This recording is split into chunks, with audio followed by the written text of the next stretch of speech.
Slayin 2 is live!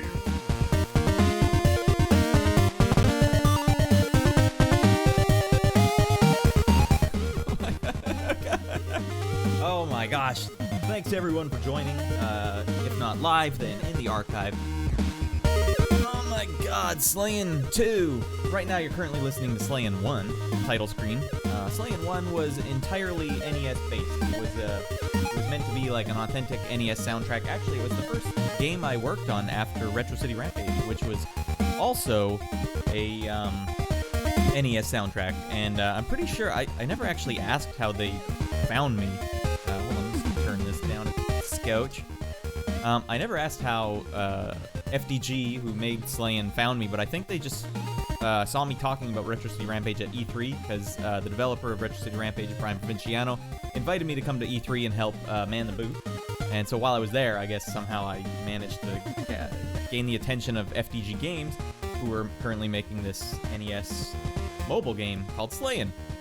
And that was a great experience. That was my first actual project in the wild, you know, because I kind of fluked into Retro City Rampage, but Slayin, that was one that I kind of earned on my own.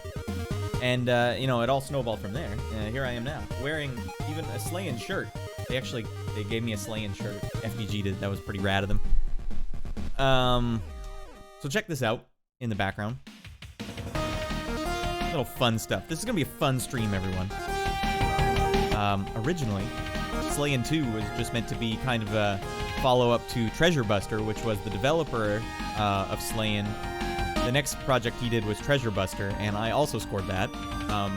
And the developer and I have been working closely since then, but Treasure Buster was a Sega Genesis sort of themed game. So we went from NES to Sega Genesis. I'm just going to play that one again. We've heard this one a bunch. So, Treasure Buster was all Mega Drive, Sega Genesis, and so it would just make sense for us to do a Sega Genesis version of Slayin. But as the production went on, we realized, oh, you know what, maybe this isn't the right approach for us. And this was an early attempt I did at the title theme from Slayin 1, the NES version, as a Sega Genesis track. Basically using the Treasure Buster engine.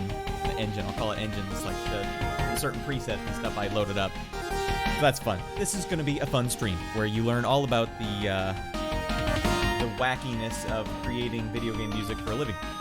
By the way, we're not sponsored by A&W yet, so hashtag A&W deliciousness, Rudy Tooties, Diet Rudies. That's all one hashtag, by the way. Ice cold. Put it in the freezer for 15 minutes. Don't be a nut. Okay? So I liked this, and this seemed like the direction we were going to go with the game.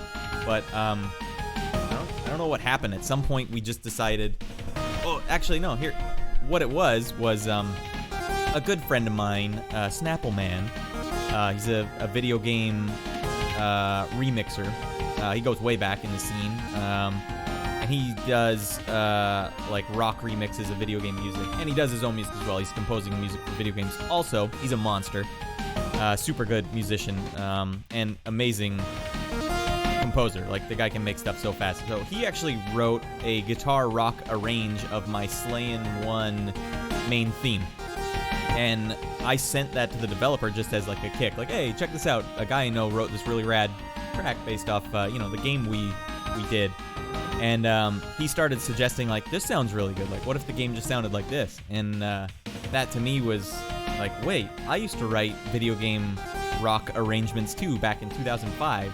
That was a hobby I did. I just wrote video game rock arrangements where you take a existing Nintendo song and basically learn how to play it on guitar and then turn it into a rock track. So I was wow, I haven't written anything with guitar in it in over a decade. And maybe even 15 years, since 2005. So maybe just a little over a decade. And so I sort of got started approaching the game as if all right, what if I don't write a chiptune, even if it's Sega Genesis? What if I, in my head, write a chiptune, but instead just go straight to covering it for a rock arrangement?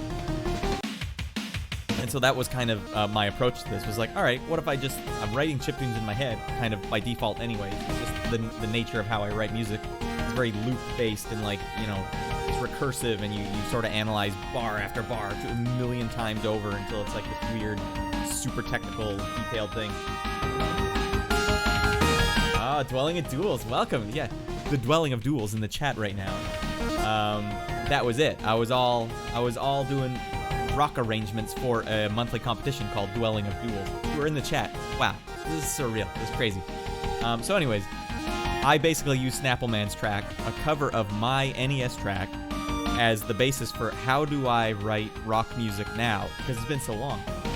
So that's kind of fun. So the soundtrack for Slayin turned from Sega Genesis, Slayin 2, sorry, to a rock arrangement of non-existent chiptunes. And so with that, I always think about it in terms of chiptunes. And with chiptunes, basically if you have an NES album, there'll be like a couple of drum hits. There'll be a bass hit and like a kick drum and a snare, and they use it for the entire soundtrack. And Super Nintendo even would use those for sound effects too, so just they're everywhere. They don't like creating new stuff for every track, which is what a lot of sort of popular music does these days. Like, can't have the same drum sound for 2 songs, can't do it. Whereas like video game music is like, use those same 2 drum sounds for every track on the album, even if they're slow. Find a way, make it work. Like, we don't have space for this, okay? Like, make it work. So I found a killer drum kit, BFD3 Oblivion, and I used it for the entire soundtrack, unless I needed something really specific. And it happened to just be like the perfect drum kit for me to be inspired to write this type of music. I also found that I can't play guitar as good as the ideas in my head are. And I'm too old. I'm well into my 30s now. Secret how old I actually am. It's old. I don't have time to learn how to like write songs anymore. I just need to write the songs. And actually, I don't care about being good on guitar anymore. When I was 15, I cared about being good on guitar. Now, it's just, I have these ideas in my head that need to come out right now, or they'll just disappear. Like, they just disappear. So, I used a sample library for guitar that is so good at emulating real guitar sounds that it was almost like writing chiptunes anyways, just instead of with me trying to write guitar riffs like my chiptune album Anomaly. I was trying to write guitar riffs for that in chiptune format. Now it's like, all right, well, I'm used to doing that with square waves. Now just do it with guitars anyway. So that's like kind of hilarious. So these aren't real guitars, surprise, on the entire soundtrack, but it kind of gives it this 32-bit PlayStation 1 era quality. Although, I mean, I have a deep respect now for the composers of that era because they had way worse technology to work with than I do. I have amazing technology. So anyways, a little shout out. Impact Soundworks Shreddage 3, I think, was out, and I was using that for this entire soundtrack. And it's basically just an acoustically recorded electric guitar, and you put it through your own amp simulations on like a separate VST or audio soundware thing, or software.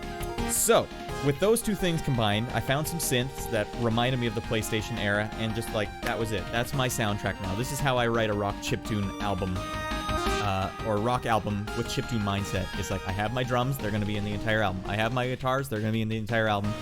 I have my synths, they're going to be through the entire album. Then the only thing I needed to do was learn how to mix that all with orchestral music at the same time, because this is kind of a fantasy-themed game, and you need a little orchestral stuff. So in my head, I'm like, hey man, remember in the 90s when Metallica did that concert with an orchestra?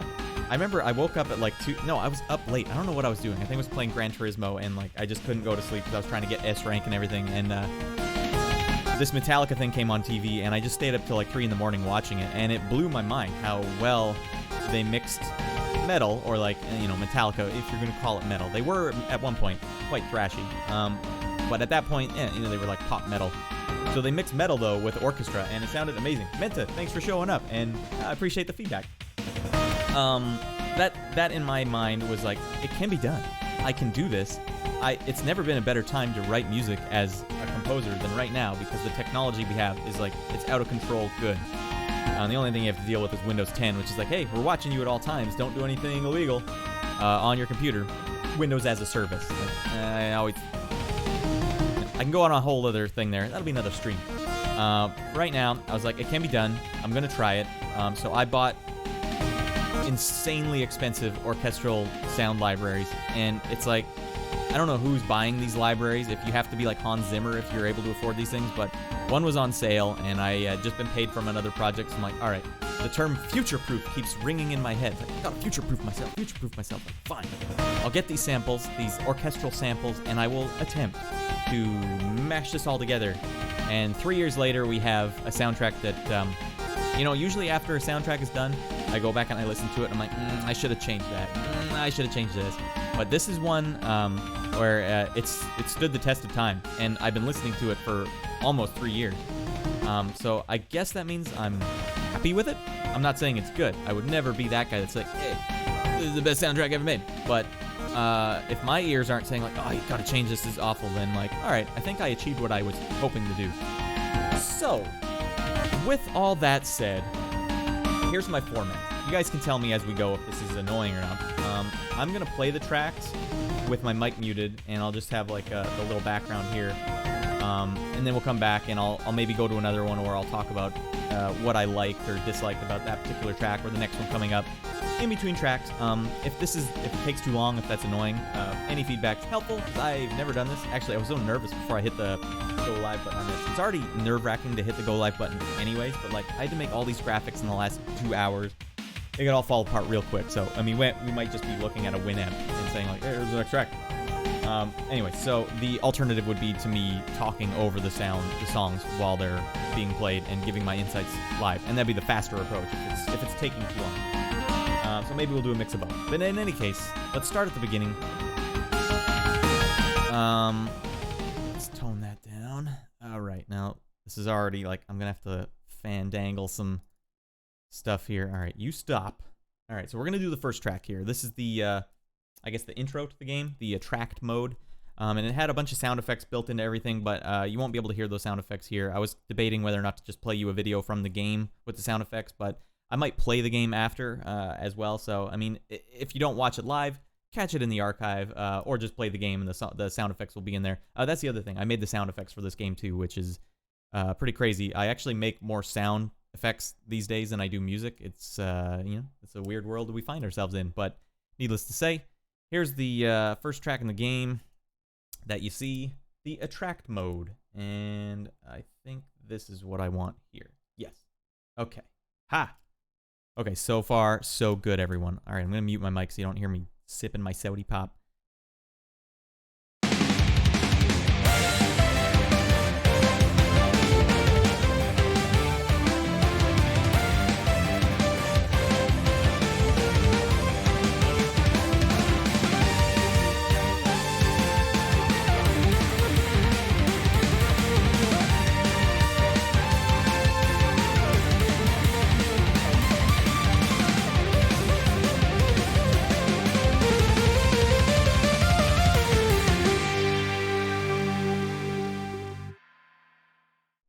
Okay, that worked, everyone? That's fine? All right, that's the format so far. We're going to do it like that. I have to manually switch the song titles too, which is going to be super annoying, but that's fine. That's fine, everyone. Okay, so that was, I had to actually score that to the intro, which, I mean, you can't see anywhere, but it's weird when you have to write a music, or a piece of music to set video, because then, you know, your count, your meters, your bars, they all fall apart. And so you basically just have to find a couple of pulses in that video where you're like, that thing needs to hit with the song. So you kind of, you'll fudge your BPM a bit, and sometimes you'll like, you'll just cut a bar in half and be like, bam, and that's kind of like where the hit will be. And instead of, you know, there should be twice as much, I'm hearing half of this bar, and you'll notice like it just kind of works well. Excuse me, this Rudy is killing me. How unprofessional. It works well sometimes. If it hits, here's a tip for all you guys out there. If your song hits on the beat with the video, it almost doesn't matter what the time is or what's going on. It's going to look better. All right. So, thanks. We got some people in the chat. Thanks, Dogan, Sam, B-Dog. Yo, very rocking. Yeah, it gets ridiculous. Wait till you hear some of these final boss tracks. It's I can't believe they let me get away with it. This is not video game music. I have a history of listening to a lot of like extreme music. And I know not to do extreme music, but like there's always these ideas pinging in my head where it's like, if you're writing a song and you hit one note, it opens up a branch in your head for the next note and what the next note should be. And sometimes you hit a note where you're like, oh my god, I can hear some black metal or some death metal or something really uncalled for. And so you're like, well, dare I do a few beats of some like unpalatable metal music? So it gets a little dicey later on, but for now, let's hit the title screen. So by the way, quick reference for those of you that were not here at the very, very, very, very start of the stream.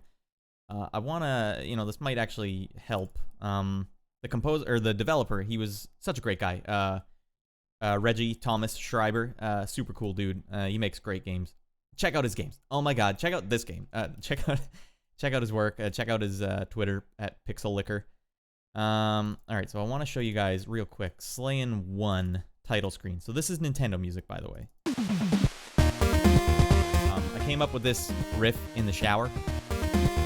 While I was showering, I was just like, oh my God, and I had to keep humming it the whole shower until I could like run out in my towel and like quickly input the notes before I forgot them. It's kind of vaguely Zelda-esque, So the developer's like, hey, why don't, hey, could you just make this in metal format, or the format we'd figured out? And it's like, I don't know if I can. It just doesn't work. Like, I don't think it'll sound rockin', and so I needed to find a way to make the sound rockin', and I just luckily stumbled into something that sounded good. So here we go. This is the title screen for. Hold on, I'm all over the place. What an unprofessional stream. I'm never watching this guy's stream again. All right, so this then is the title screen for Slayin 2. All right, and let me know if this is too loud, by the way. We'll fix it as we go.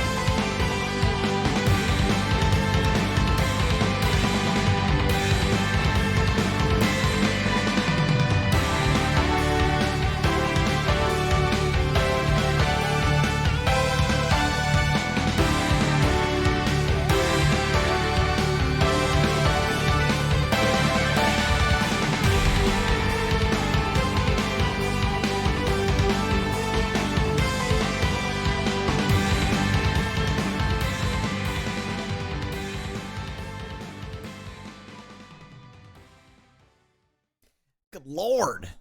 Yeah, I've never actually seen that just with the horse galloping there. That works perfectly. I guess that's why he had, in the back of his mind, he knew there was going to be a horse galloping to this.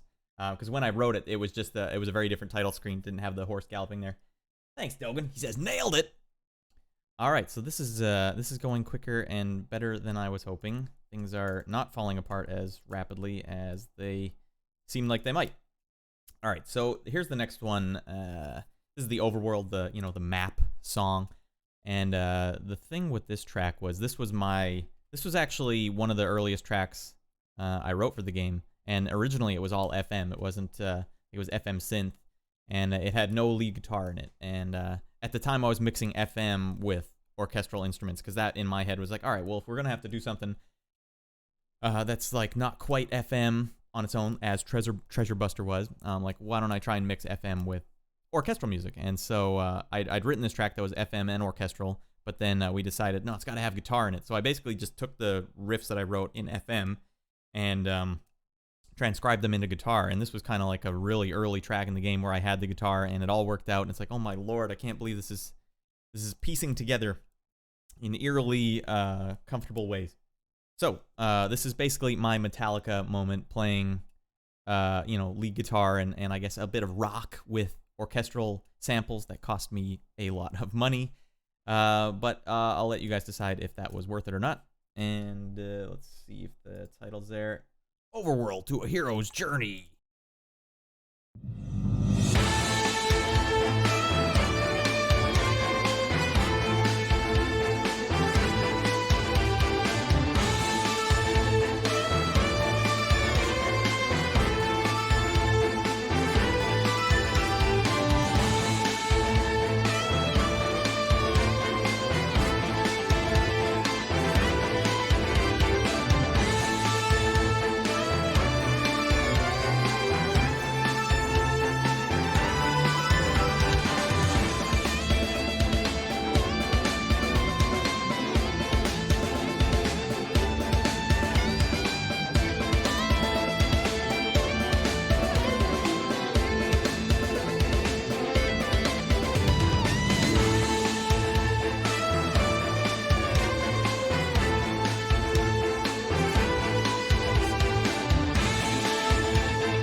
Dwelling in Duels asks, what guitar samples did I use for this? They sound sick. You're right, man. They do sound sick.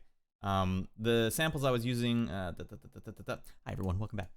The samples were Impact Soundworks, Shreddage 2 or 3. It's not the newest one. It's the one directly before the newest one. The newest one wasn't out by the time I had written that. And then I'm using... what is it? So that's what you use for the guitar samples, but that's not what I use for the amp modeling. The amp model was...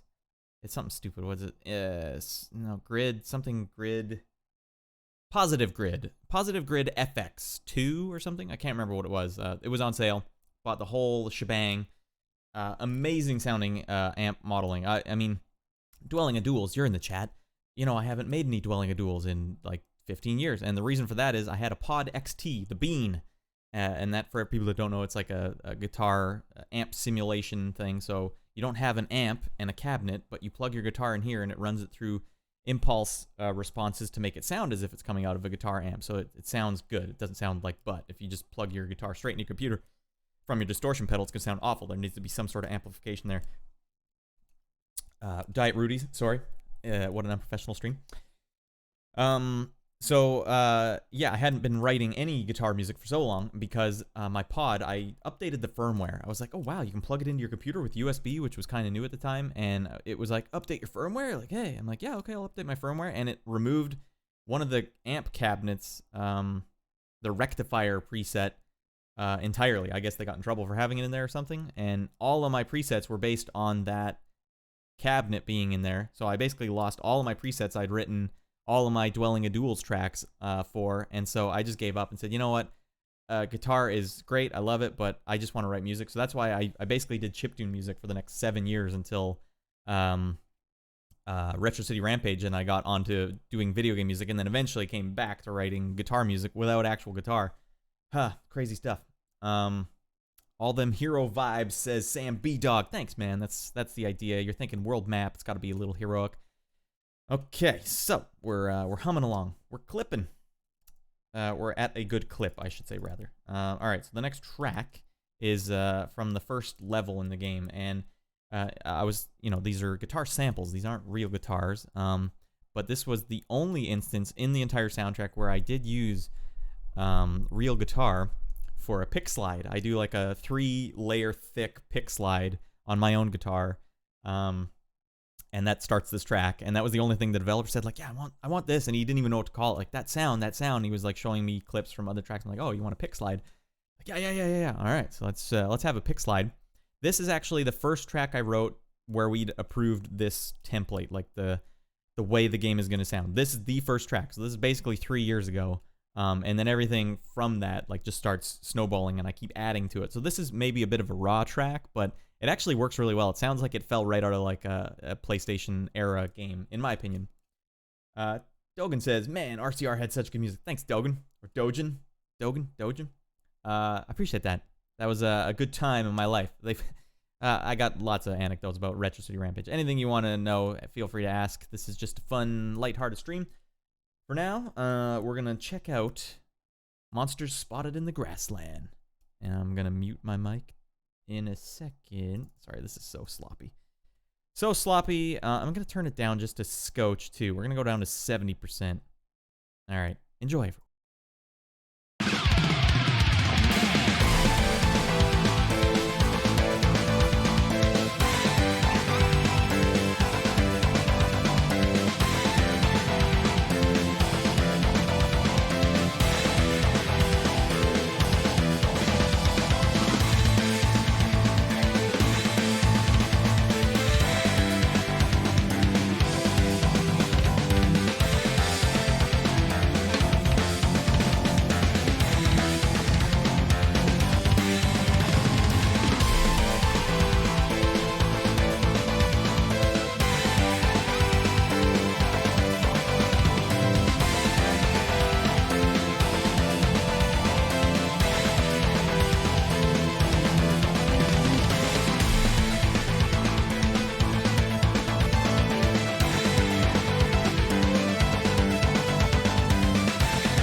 Oakley dokley do. Hey everyone, welcome back. All right, so that was yeah, listening to that again now. That is raw. That's a very raw track. Raw in terms of like the way I'm writing for it. It's like, you know, when bands, let's use Metallica for another example. When you listen to like their early albums, it's raw. I would say it's raw. Like they're approaching everything from this like energetic perspective where they don't quite know how all the pieces fit yet. They're just like going, yeah, like just, and it's exciting because, you know, in Metallica, not in my case, I wouldn't say like that track was exciting, but in Metallica's case, or even I'll use Slayer as a better example because I know them a little better. Like Rain and Blood was an early album for them where they're just they're attacking this idea with reckless abandon, and you know, it refines itself as the albums go. And what I always kind of get bummed out is when bands, as the years go on and the albums come out, they start slowing their albums down and they kind of lose that energy. That always kind of bums me out because they've got this more refined approach now. They should keep that energy and like funnel it and channel it.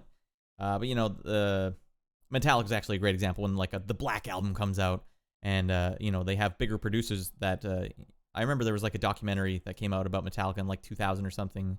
This is a Metallica heavy stream. I don't know anything about Metallica except they did an orchestral thing, and this one documentary I watched, it was one where like Lars was like crying in it. I can't remember, but I remember they were talking to their producer, and he was the one that came up with the idea, saying like, hey, why don't you guys slow these tracks down just some BPM or so. And they're like, oh, we never really thought of that. And that's a perfect example where it's like, well, a lot of times when I send developers a track, the first track, it's so fast, they're like, hey, could you just slow it down a bit? And it's like the last checkbox in my head is like, is this track too fast? It's like that doesn't occur to you when you have that raw energy. So that track that we just heard, Monster Spotted in the Grassland, it's kind of a raw track, and that like I was just going for it. And you can also hear in the background some FM bass. That was another running theme I had. I didn't want to get rid of the FM entirely from this game. I wanted just a little FM, and I did this funny hashtag campaign when Treasure Buster was coming out. I did this hashtag campaign called Summer of FM. Might still be on Twitter. There's also a playlist on... Sorry, my chair's stuck on the ground here. There's also a playlist, Summer of FM, hashtag Summer of FM on YouTube, where I was finding tracks from the 80s that just had FM in them. Because one thing I noticed, like even the band Journey, not really historically known for having a lot of FM, but if you check out a band's discography from like 84 to 88, chances are there's some FM in there, even if they aren't normally using FM. And so I found like some tracks like this one called Suzanne. There's a Journey track called Suzanne, where they just had FM bass for no apparent reason. It was the only track on the album that had FM bass, so it's like Summer of FM, you're going in. So one thing with that hashtag campaign, I noticed, oh, okay, you take a song like We Built This City on Rock and Roll. They're mixing FM with real bass, and they're doing it in this like really subtle way, and I don't actually know what they were doing, but it's like this interesting sound. So my concept was like, all right, I'll take Impact Soundworks again, Shreddage Bass, which is a sample library they have for bass, and I'll just start layering in some FM bass with that as the soundtrack goes. So at that point in the soundtrack, during the song we just listened to, I didn't really know what I was doing yet, so it was just FM bass in the background. But as we go, I start incorporating some more FM bass behind this, behind instead of like in front. And it kind of goes up and down because my presets kept getting messed up. It was a 3-year-long project, and man, when I started this project, I was using 32-bit plugins. By the end, I was using 64-bit plugins and a different version of Cubase, a different Windows operating system. It was absolutely hell to like mix this whole thing. But the next track is actually the first of the slower tracks. And there's a town in the game that starts out completely devastated, and it's kind of like the theme of the game is you're trying to help these villagers in this town. And so we have devastated town theme, and then, you know, as the game progresses, you eventually help them out a bit. And I'm just trying to find the name of a track here. Aha. So this is the devastated version of the town theme, but it gets happier as the game goes on. But at this point, it's still messed up. And loosely, I think this is based on a track. I didn't actually do the reference, but when I wrote this track and played it for my wife, she's like, hey, it sounds like that track you always play in your car. I'm like, you're right, it does sound like that. Like, when I think of devastated towns, I think of, apparently, a track called Ulusa Falax. Ulusa Falax, track number 2, Non Fatimi Casso. It's an Italian band. I might put a link in the description, might not. I don't know. I don't know how things work, but they might be like, oh, you copied our track. Like, no, I didn't. It's just the one thing the developer asked of me for this track was, you know that sound in anime where it's like, and he was trying to describe it to me, and I'm like, I can't get what you're trying to get at here. And so he kept sending me links to anime soundtracks from the 80s and 70s, and I didn't even know what it was. It's like this rattling thing, like dun, or like more like I can't actually do it. You'll hear when the song starts, but it's something you'd hear a lot in like Fist of the North Star, Hokuto no Ken. You'd hear like whenever there'd be a silent scene and a guy's walking through the desert, it'd be like dang, and it's like this rattling kind of sound.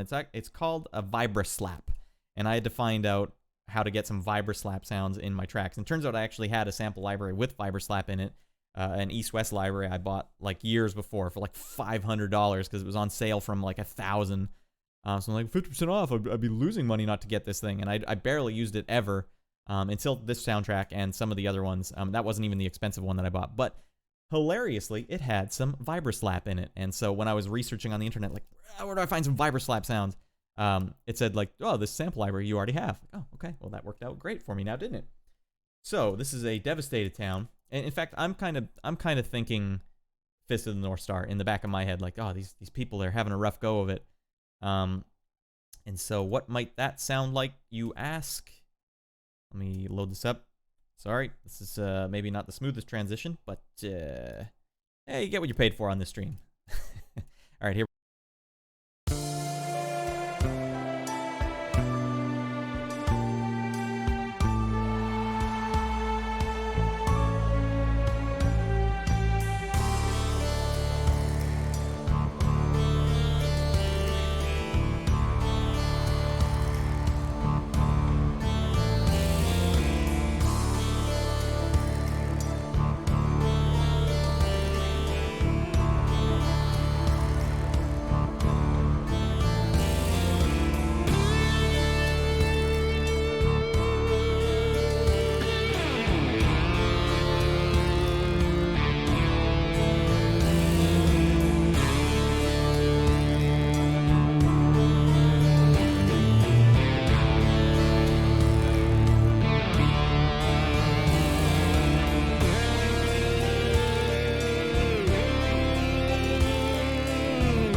And we're back.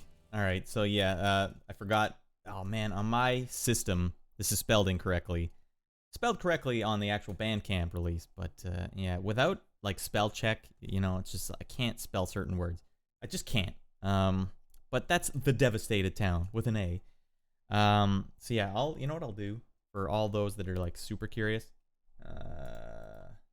This is in the chat. That's the track that it sounds the same. Like they sound like the same emotion. Although the Italian version has like this man screaming at the top of his lungs in like this deep Italian man's voice. Not like metal. It's prog rock. But like he's just screaming.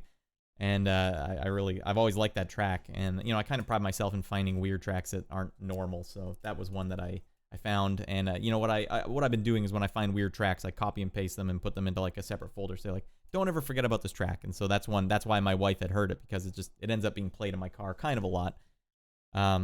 That's a fun track. That track in the game, not very fun. Those people are having a bad time, but that's all right, because that's why you're there. You're there to fix the problem.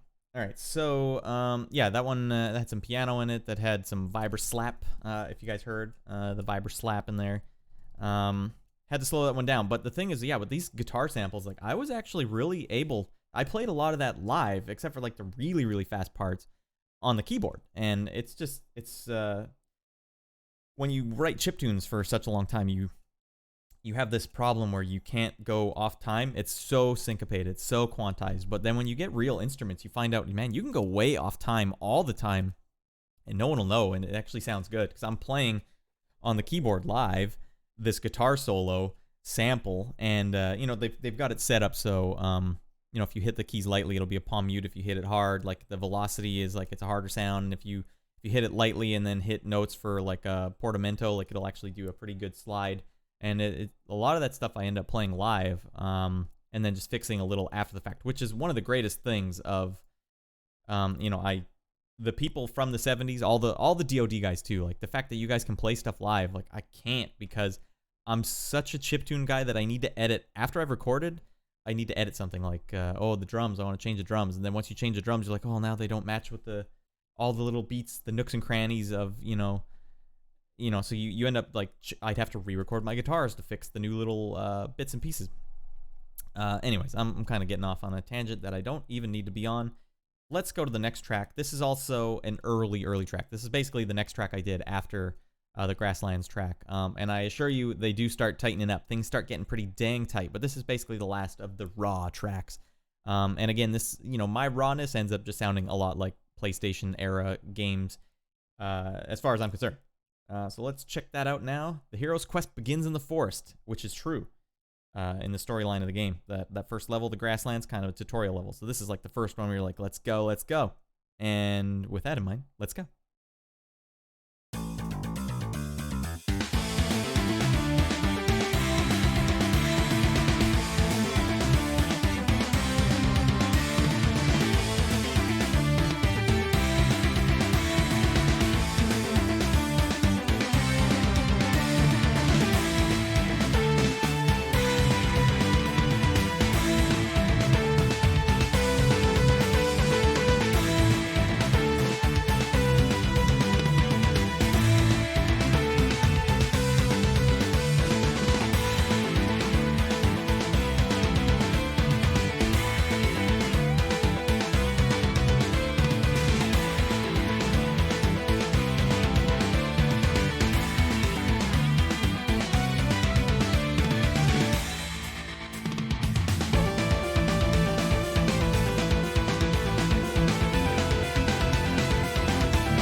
That's a raw track. That might be the only track on the album that has a single note that I don't necessarily like hearing, but I won't tell you which one. There is one in there, though. Okay, and we're back. Nothing much to say about that one. It's still using like the FM bass idea as well as the Grasslands track. So let's go to the next track. Let's quit messing around here. The next track is the generic boss theme. So one thing that was cool about Treasure Buster was the developer and I, just in our Skype chats, we'd discussed what would be Runaway 4. Joshua, nice for you to stop in. My dream game, I think he was asking me, like, what would be your dream game? Because I was working on some projects at the time that I'm like, man, they're driving me nuts because I can't express myself at all in these games. what would be your dream game? And I was like, a game where it's just nothing but boss battles. A boss battle everywhere. In fact, final boss battles. Don't even give me a boss battle. I want like the most insane track always.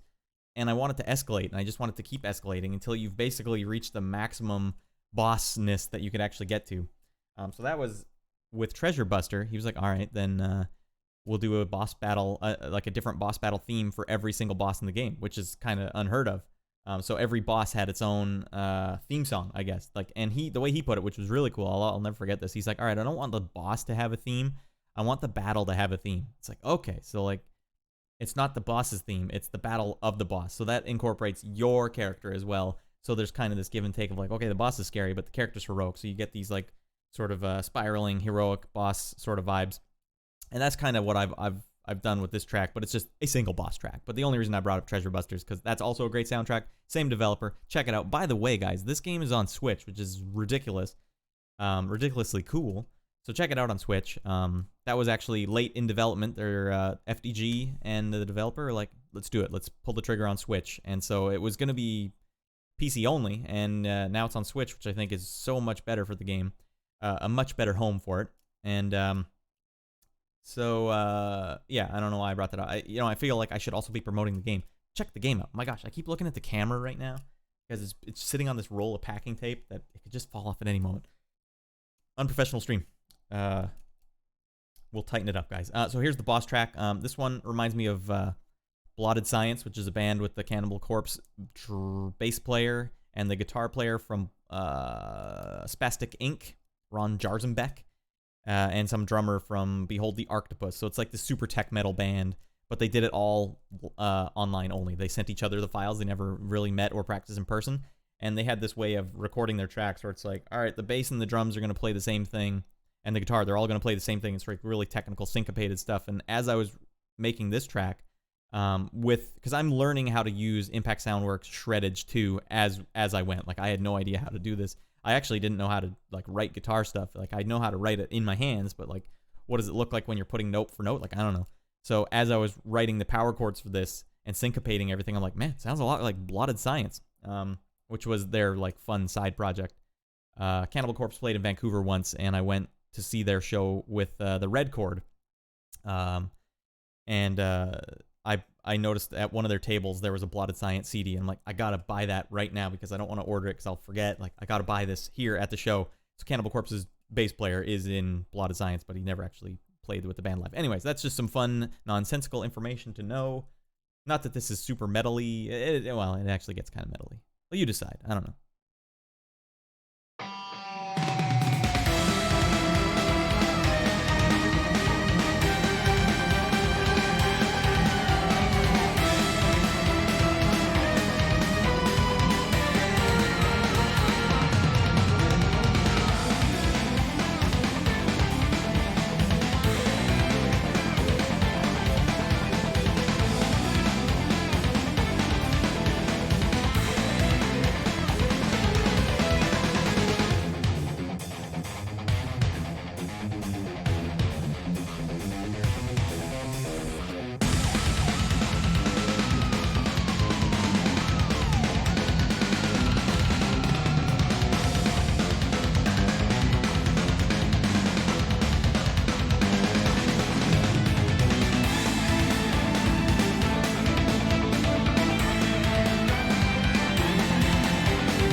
Can we get some more dive bombs in here? That was the other thing. I'd never actually did a dive bomb on my actual guitar when I was playing it a lot because I had to block the bridge because I got this weird thing called a floating bridge. I bought a BC Rich, this like gnarly looking guitar when I was 15. I worked all summer at like the Playland arcade. It was like this yearly thing they do at the. It's like a amusement park. I did 2 weeks at this amusement park, spent all my money on this rad guitar, And I still use that guitar today. It's my only guitar. But I didn't know what I was doing when I bought it, and it had this thing called a floating bridge, which basically cannot be tuned. There's no way to tune it, and it's not like a Floyd Rose bridge where there's like a way to tune it. It's just really hard and complicated. It's like, I don't know what a floating bridge is meant to be. It made no sense to me. I couldn't tune it, so I took it into a place and just got a guy to weld some wood into the necks, or like behind the guitar, so like the bridge can't move anymore. So one of the downsides of that is I can't use a whammy bar on it, and I haven't been able to use a whammy bar on it in 20 years. So to do a dive bomb, you kind of need a whammy bar, and you basically hit a couple of harmonics on the guitar somewhere, and then while they're squealing like wee, you use the whammy bar, which basically detunes all the strings really low. So it's and so I had to just think, like, I've seen guys do this before, but I don't know what it is.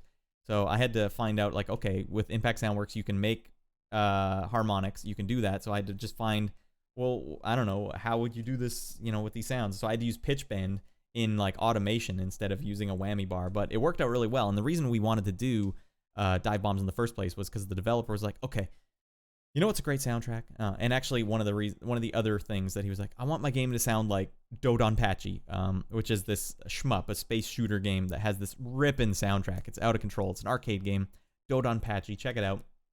And the first level and the boss theme were something that the boss theme for that game is something that in the back of my head, like, I'm just gonna write what I think that sounds like. I think you get a good original creation if you're like, I don't want to directly reference it and be like, okay, well, they did this and then they did that, but like in the back of my head, I'm like, what did it feel like while I was listening to that track? Like, okay, it had some dive bombs, it had this, blah blah blah. So that was like kind of my interpretation of the Dodonpachi boss theme, which has like this really menacing sort of out of control dive bomby guitar sound, and the first level did as well. So that was kind of my approach for those two tracks. Let's follow up on the chat here. Funny, I was talking about that concert with Cannibal Corpse, and I think one of my friends in the chat, the Runaway 4, might have also been there. Nice, he actually was. I have a history story from that show too. All right, I'm gonna have to get that story from you, because it was funny actually. I needed a red cord jersey or a pullover so bad from that show, but I had no money on me. I actually ran out of the door and ran like 10 blocks down the street to a cash machine because the one in there was all messed up, and then ran all the way back and, like, out of breath, gave the guy the 20 or 30 bucks for the pullover. Yeah, that was a good show. That's funny he was there.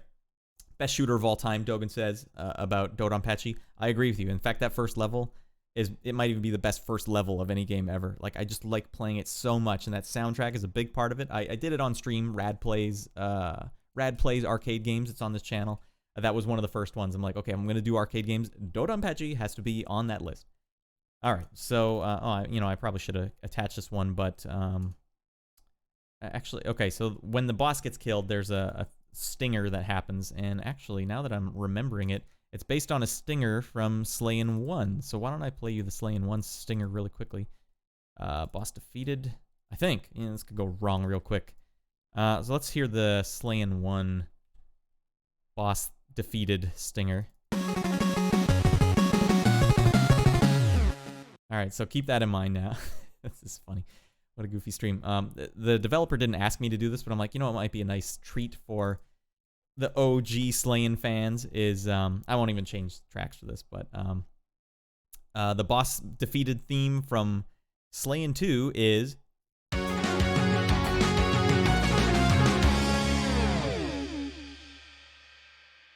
Nice little cymbal fade there.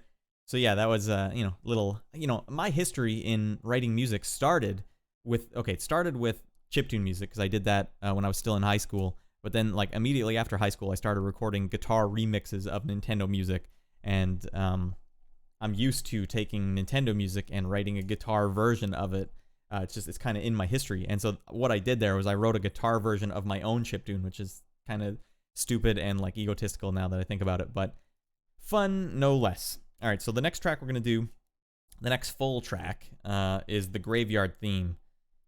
And this is kind of a cool one because there's a point in the track where there's a point in the track where a thunderbolt hits, and it's kind of like Slayer's Rain and Blood, like same idea. Like I wanted that idea exactly, basically. But there was thunder in the background of the actual level in the game, so I was like, this will make perfect sense. And since the thunder always hits at this one spot in the song, I asked the developer, like, hey, is it possible, like, every however many seconds, because we found out how the song loops, like, every this many seconds, make the thunder clap in the background of the map as well as in the song itself. And so, yeah, he's like, that's totally doable. So there we go, like, combining ideas. So when you hear the thunder clap, know that every time that thunderclap happens in the song, it also happens in the level. It happens throughout the level as well, but it always happens during that part in this track as well. You know, I've been mixing in, you might have heard also in the last track, some marimba as well, which I find gives you, like, more, it's something you'd hear more in soundtracks, but, what's his name? Jerry Goldsmith, super famous and prolific composer. Like, he used marimba all the time. And Alan Silvestri, composer of The Predator, Back to the Future. Like, actually, Back to the Future, you know, dun dun dun dun dun dun dun dun, in Back to the Future 2 when they're chasing Marty, like, he would always have, like, marimbas sort of going with the heavy string section in the background. It just sounds cool. It also sounds like breaking news, but I was using it for the cool Marty McFly effect here. But anyways, here's the graveyard theme. Listen for that thunderclap, everyone.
And it loops from there. Did you hear the thunder, everyone?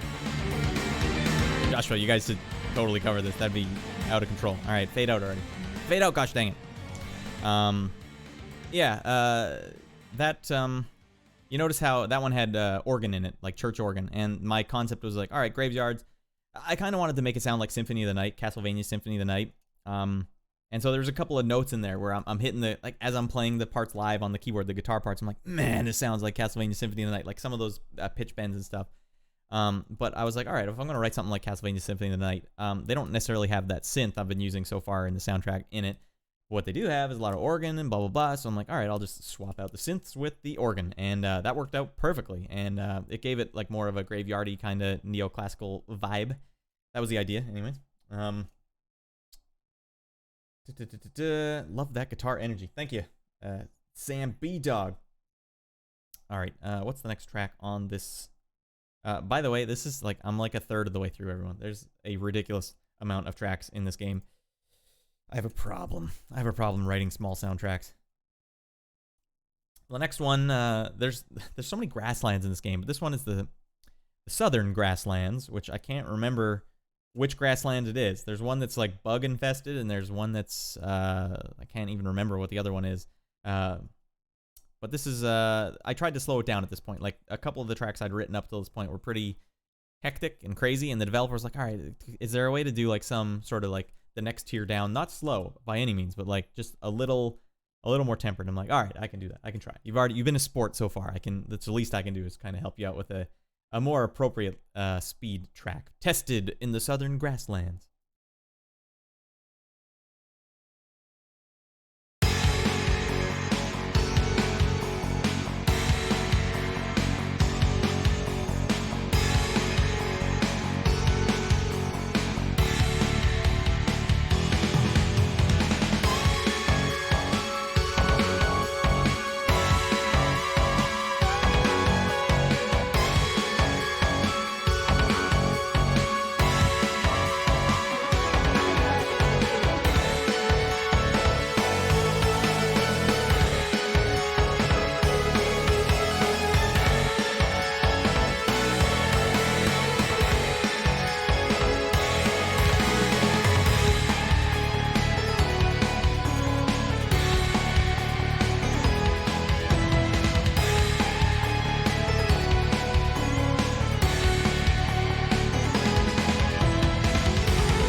Oh, yeah.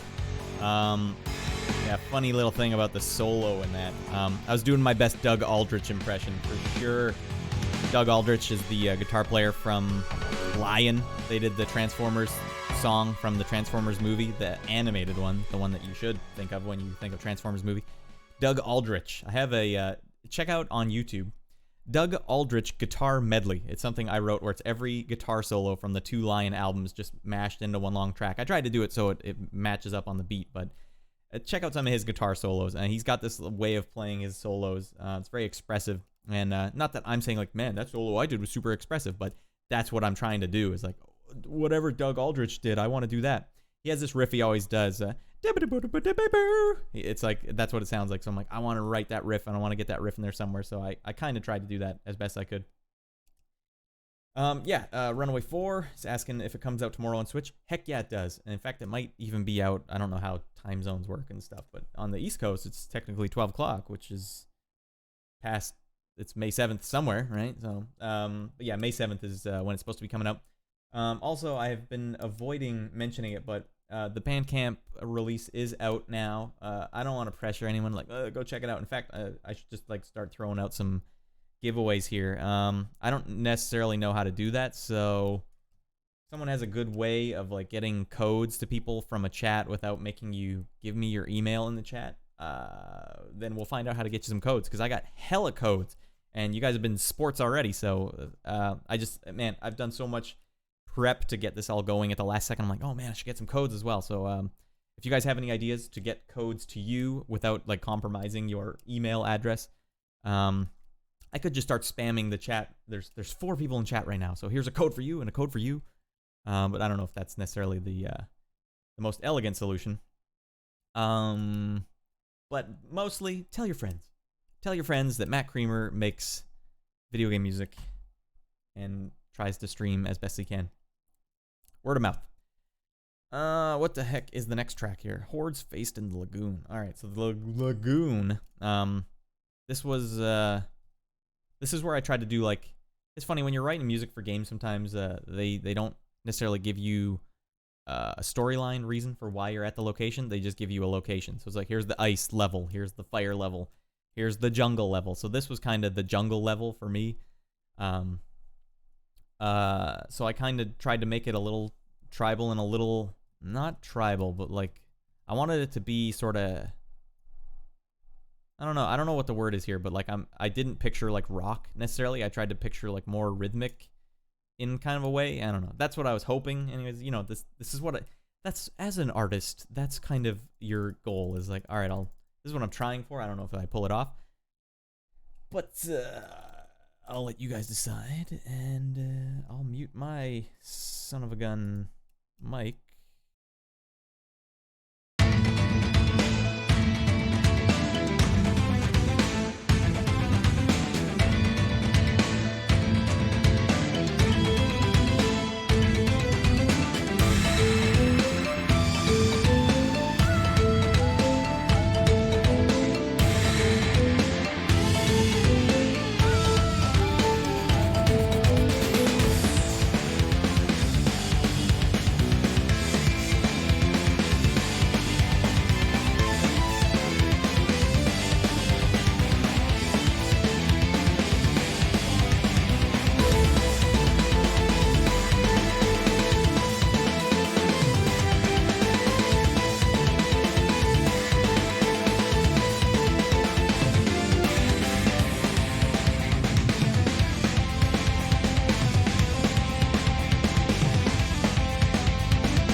There we go. There's basically my lagoon slash jungle.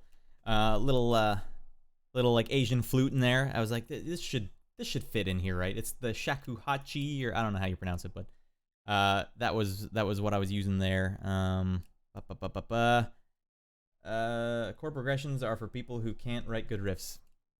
That's, and the thing is, like, a good chord progression kind of is a riff, in that, like, it takes you from the emotions of, like, this chord to that chord to this chord to that chord. And a lot of people don't write very emotional chord progressions that are, like, entertaining, but I just can't write a chord progression to save my life. But I can take other chord progressions and write different stuff over top of them every time. Like I could sit down at a fresh session and have the same chord progression and just write something completely new to it every time. So the big thing for me is, like, yeah, I just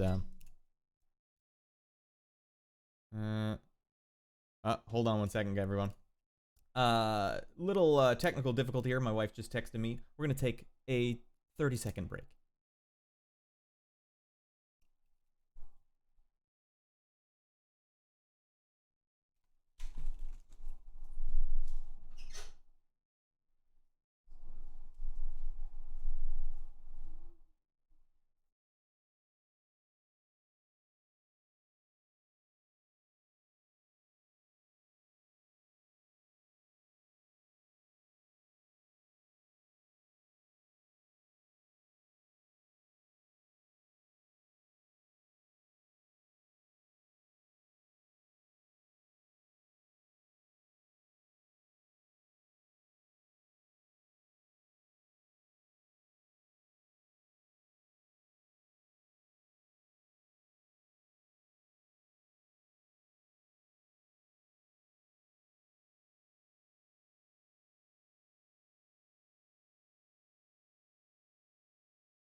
Gang, we're back. I probably should have put a song on while I was doing that. My bad. Still learning. Yeah, had a little the bathroom is basically in view of the stream, and I'm not the only one in this apartment. So my wife was very polite and said, like, just get past you there. Like, okay, yes, I will. So you were all such champs. You waited in the background. Joshua, the Runaway 4, and I are talking about riffing. Yeah, there's an art to making chord progressions, and I don't have it. I'm just like a pure riff guy. But he's in the same boat as me. I feel your pain, brother. Also, I was saying codes for the soundtrack. I can find a way to get the soundtrack to people because that's what I have access to, but I don't have access to codes for the game. I wish I had both. That'd be way better, wouldn't it? But I'm sure they don't want to be like, hey, just give you all these codes. Like, I mean, I have like an excess of codes for the soundtrack that I have no idea what to do with. Let's move on to the next track on the soundtrack. Track 12. Oh my god. All right. Let's stop messing around. Get our act together, everyone. Jiminy Jillikers. Track 12. This is the Ancient Library track. And if I recall, with this track, the developer was like, hey, can you write a track that kind of has like a Nausicaa vibe, like, you know, the Miyazaki film? It's like, yep. Or Studio Ghibli. I don't know if Miyazaki did Nausicaa or not, but it was a Ghibli film, I think. And so I listened to the soundtrack, and I must have just picked one track at random, and I'm like, okay, this is the Nausicaa's sound to me. This is like their vibe, and I picked the wrong vibe because he's like, what track did you like reference? I'm like, oh, I don't even. But he was a champ, and he let this one slide. I guess it wasn't exactly what he's hoping for. He's hoping for something maybe less. Or wait, no, that's for a different track in the game. I think this was also Nausicaa based, but a different track. All right, now I don't actually, I don't remember what we wanted for this track, except that it was kind of slow, and I've already blown it. You know what? I'm digging myself a hole. I'm just going to get out of it right now by playing the track. Enjoy.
Sorry, I'm back. Had a couple windows open. Had to navigate through. All right, so you notice how there's that big build up at the end of that track, like the sound just goes shh. That's kind of a trick I learned doing Shakedown Hawaii, which was the last soundtrack I wrote. I was actually writing them concurrently at the same time, but Shakedown Hawaii came out a little before Slayin 2. And that was more like synth music, and that was something I noticed when I was writing synth music, is like, okay, if you want to do a transition from one section to the next, like in chiptunes, it's hard. You have to do it with like beep, beep, beep, beep, beep, beep. You have to do all these like little like melodic ways to get it to sort of coax the listener from one section to the next. But in modern music, all you need to do is shh, and then everything sounds good after. So that was kind of something I was using with that. I wanted the song to have a big crescendo. So that was the long forgotten ancient library. Let's see what's next. Ooh, here's probably one of the sleeper best tracks in the soundtrack. Maybe, I'm not sure. Let's see. The developer here wanted the song to start very slow, almost like it was like a brooding. Like the song's called Solitude Explodes at the Lake, and that's kind of what he explained to me. He wanted like this like hermit sort of lake to just explode with action at a certain moment. And so I was like, all right, then yeah, I can do that. I'm going to try and be a little quieter because I saw my son squirming around. I got a little baby monitor here. He's 18 months, so I don't want to be the guy the jerk that wakes up his kid while he's shouting into a live stream. We'll see. He'll probably go back to sleep. Anyways, here's the track. Oh, that's not the right track. Guys, what a sloppy stream. Here's how we do it now. I have to do this such a stupid way. Solitude explodes at the lake. Here we go, everyone.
Oh, hell yeah, not a fade out, an actual ending. That was one just for the soundtrack, because obviously the games need to, the tracks in the game need a loop. That's his hair, goddamn quarantine.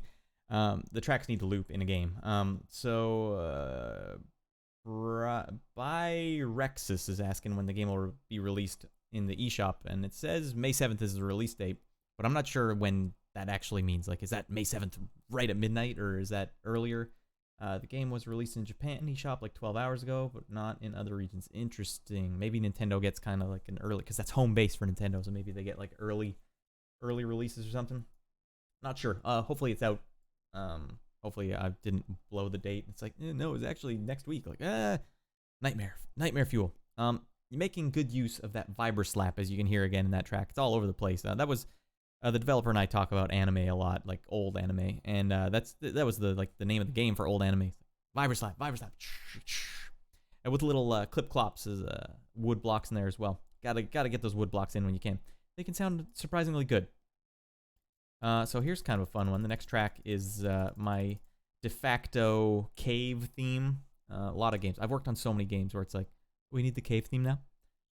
We'll need the ice level now. We'll need the blah blah blah. So this is kind of similar, but and like the always it's like, could there be like water dripping in the background? Like, yep, yes there can be, But what I tried to do to make it a little more interesting was based off a band called Goblin. They did the soundtrack for the original Dawn of the Dead, the 70s movie. They did a lot of soundtracks in the 70s, but they're this Italian prog rock band that just happened to do music for movies as well. They had an album that came out before they started doing movie soundtracks called Roller from like 1976, and there was one track on that album that had dripping in it, but they used it melodically, and that's something I always thought was really cool and like nice sounding. So I wanted my drips, I tuned them basically. I got real drips, but then made sure I tuned them to be in the key of the song. So that's kind of fun. Oh, and the other thing about this track, it's one of the only ones in the soundtrack that has just slammin' synth bass. Oh, my son's moving again. Am I talking loud? God. Yeah, synth bass in this track. So I'm using the Prophet 5, like an emulation of the Prophet 5, but you'll hear the bass line right away. It's just a quintessential Prophet 5 bass line sound. So let's hear that track while I stop shouting into this microphone. And let's, son of a Gunderson, did I already, oh yeah, something lurking in the cave. Guys, there's something lurking in the cave. I don't know what it is, but it's something. Wait, wrong track. Okay, there we go.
Listen to those drips. All right, that might be like the best loop point on the entire soundtrack, like with just all those dive bombs going wee, wee. And this was the track I think that almost just broke my computer.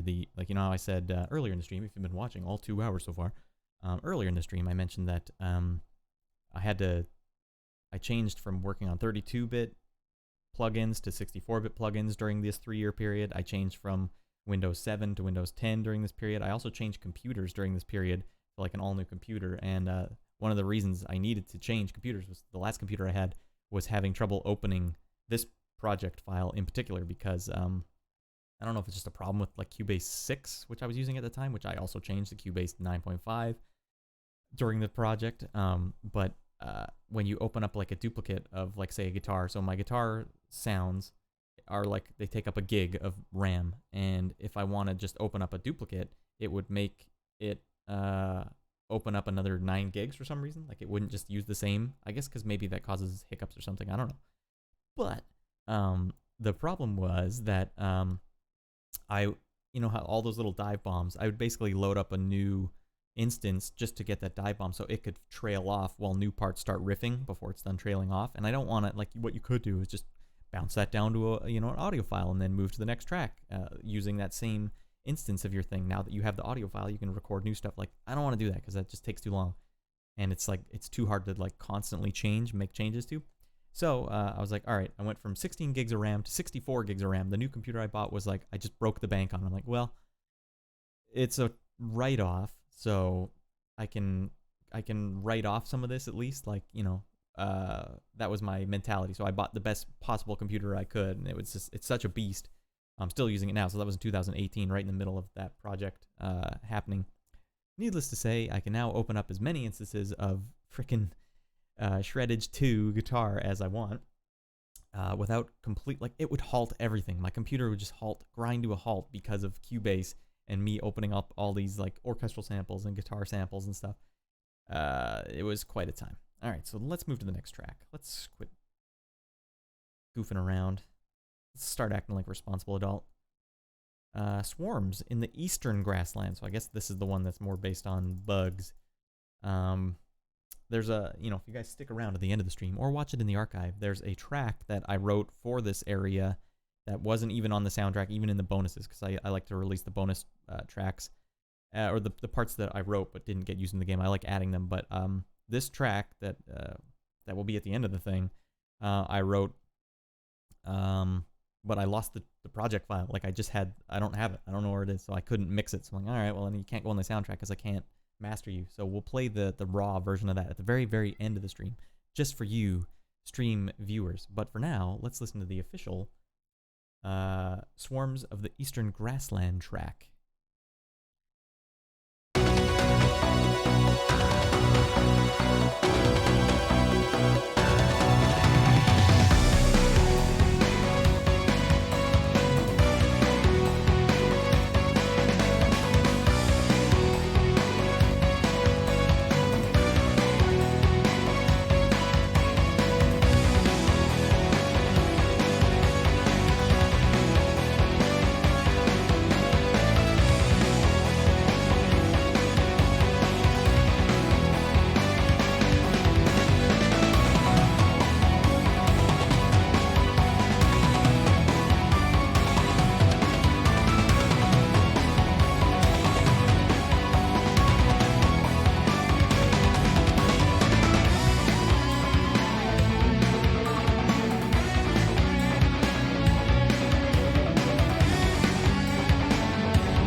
Move to the next track. The next track is probably the marquee track on the soundtrack, if I'm being honest. I mean, it's the one I would show people if I'm like, hey, check out this game. So this one has a lot of brass in it. Like, that's all I can say. It's a lot of brass. It's a kind of a brassy track. Cat's meowing, so he's gonna make it so much worse for me. Son of a gun. Let me just get the title ready. This track's called Opening Salvo at the Castle Walls.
real riffy track.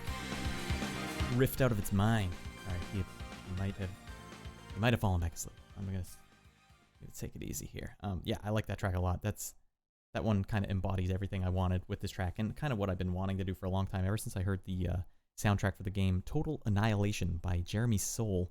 I think it's Jeremy Soule. I can't remember actually now. Anyways, it's this like old PC game that just has like the fastest like staccato brass parts to it, and it's like, I want that. I want the fastest staccato brass. I want it to just be so fast that it's like they like can't get the notes out fast enough. So I used, what was it, Spitfire sample libraries here. I bought this like amazing sounding Spitfire sample library, and equally expensive.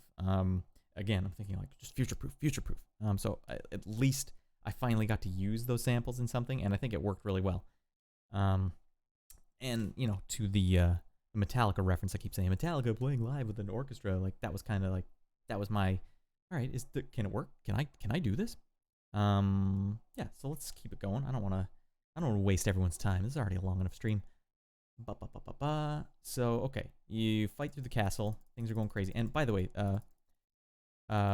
Reggie did some of the best pixel art for this level. Like, the game itself is kind of like, you know what I should probably actually do? Hey guys, gameplay. All right, here's the original Grassland. I mean, I could have been showing you this the whole time, but he did some amazing art, pixel art. It actually, to me, looks like a fighting game. Like, that's the way I picture it. It's kind of like it's a couch co-op, because there is 2-player, like fighting game sort of brawler with RPG elements, and you know, it works out really well. But Black Galaxite. Thank you. Enjoying Slayin 1, you mean? Yeah, Slayin 1 was it was a perfect time for that game to come out. Mobile games were just like in their perfect prime to be, I guess, like pixelized mobile games. They don't do a lot of pixelized mobile games anymore. It's a weird scene now, but the Switch has picked up the slack, as it turns out. All right. If I talk quiet, I don't know what I'm saying, so I'm gonna have to turn my mic up in my ears. Okay, now we're good. All right, the next track is after you fight through the dungeon, which, by the way, the reason I brought that up is the artwork that Reggie did for the dungeon, or the castle. Oh my god, it looks like an amazing fighting game background art. But I don't know if I can show you that in this video. Yeah, because I can't skip ahead. But anyways, so you fight through the castle and you get to the heart of the castle dungeon. And here's that track. I think I tried to incorporate like a gate slamming sound at the start of this, like, you know, instead of like the synth music, how they'll do like the shh, and that's their transition. I'm like, what if a gate sound just got louder and louder and louder and then like slammed down when the song started? But I had trouble making it like the proper volume, but I had to point it out because you guys probably wouldn't have heard it otherwise. Let's hear At the Heart of the Castle Dungeon.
it's kind of a squirrely track, I guess. It's kind of a weird one. You know, just unusual. I don't even know what to say about that one. That was one of the later tracks I wrote for the game, actually. Like one of maybe the 10th to last track I wrote for the game. So I was at a point where I'm like, have I said everything I need to say with this yet? And then I realized, like, oh, if you hit low piano sounds, like that sounds kind of cool, like low staccato piano sounds. I'm like, all right, that's my jam for this track. But let's slow it down again. Let's make things a little happier. All right, these kind of sad tracks are like too intense, you know. So you remember how I said that there was a devastated town, and your whole goal was basically trying to help these villagers out? Well, once you beat the castle levels, you do actually help the villagers out, and they catch a break. And so you start rebuilding their town, everyone's happy, and so better times were had by all. So let's skip down now to a town rebuilt.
Want to write a town theme, you got to use a dulcimer. That's what we learned. Dulcimer's where it's at. Man, he's still moving down there. Worst dad in the world. God, hope I didn't wake him up. Yeah, so that's basically my RPG town theme. That was my approach there. Like Xenogears, friggin' Final Fantasy, all that stuff. Like, yeah, all that's finally coming into play. That's my town theme. I was trying to make it a delightful romp. So in the town, there's a shop. And this is a really short track. I don't even need to change from another screen. But here's the shop themes. When you open up the shop, there's like a goofy little track for what you can do. And I just, in the back of my head, I based it off the shop theme from Warsong for Sega Genesis, or Langrisser as it's called in the Mega Drive territories. So here's the shop theme. It's silly.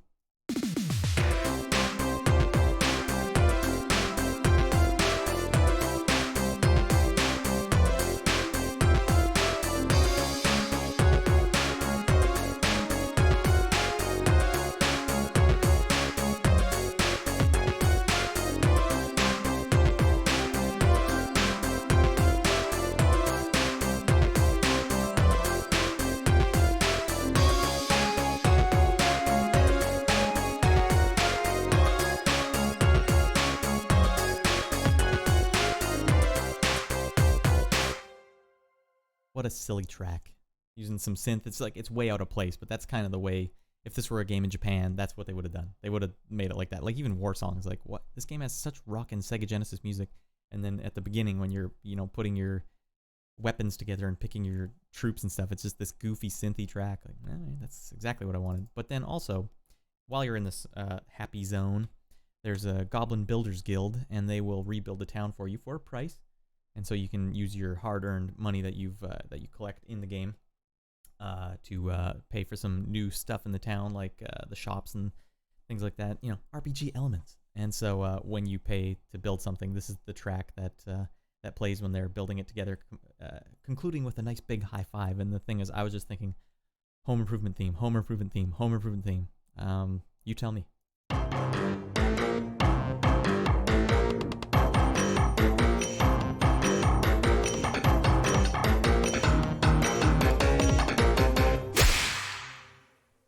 Alright, so that's a goofy track. We don't need to change screens for that. Alright, the next one is the obligatory desert level. You're going to the desert. Desert. Alright. Yes, I tried to use some like world instruments for this track, but I tried to keep it synthy still. Like I didn't want to be that guy that's like, oh, it's the desert now, so it's just all desert stuff all the time. It's like, no. There's one thing about me that you'll learn if you follow me throughout my whole career, is that I don't like to be like so brute force with stuff. I like to be like, okay, what if I imagined a desert level through my protocol, like all the instruments that I've been using so far, like these synths and these drums. Like, how would I write a desert track with just these instruments? And so here's what I did.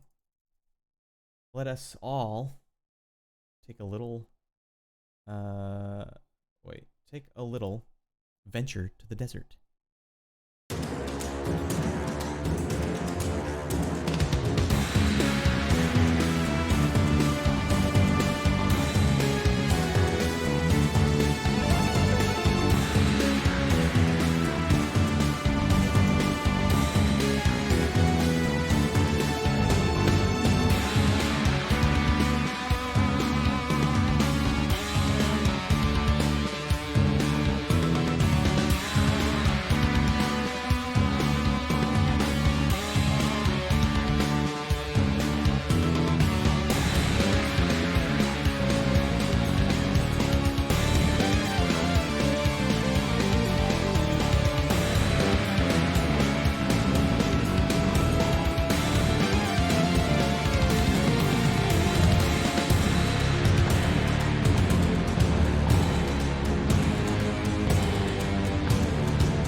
Dark. So yeah, the fun thing with that track is, you know how I was always future-proofing. That's something I've always thought. It's just this term that keeps buzzing around in my head. Future-proofing. Like 6 years ago, even 8 years ago, when I just started making music that wasn't chiptunes, I was like, I found this sample library. Spitfire had made a sample library called Iceni, and it was nothing but low register orchestral instruments, like low register strings and brass and wind instruments, even like oboes and stuff, like low register ones. And by that, it's like low octaves, and they sound so mean. And I'm always just super fascinated by menacing music in general.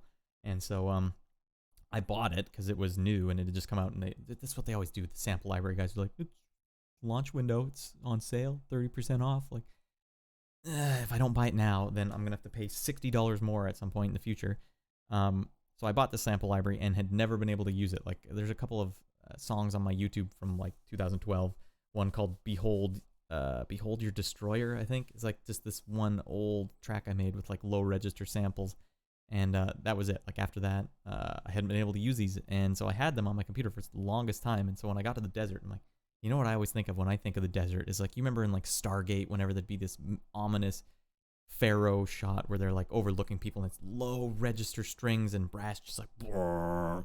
So like, okay, that's finally I can use these things. And I also bought this library called Epic D-Hole, like D-H-O-L. It's like a Indian, like a finger instrument, like a percussion instrument, and they're low register as well. And I had all these samples that I'd never been able to use because I bought them so long ago. I'm like, I'm gonna use these at some point for sure, right?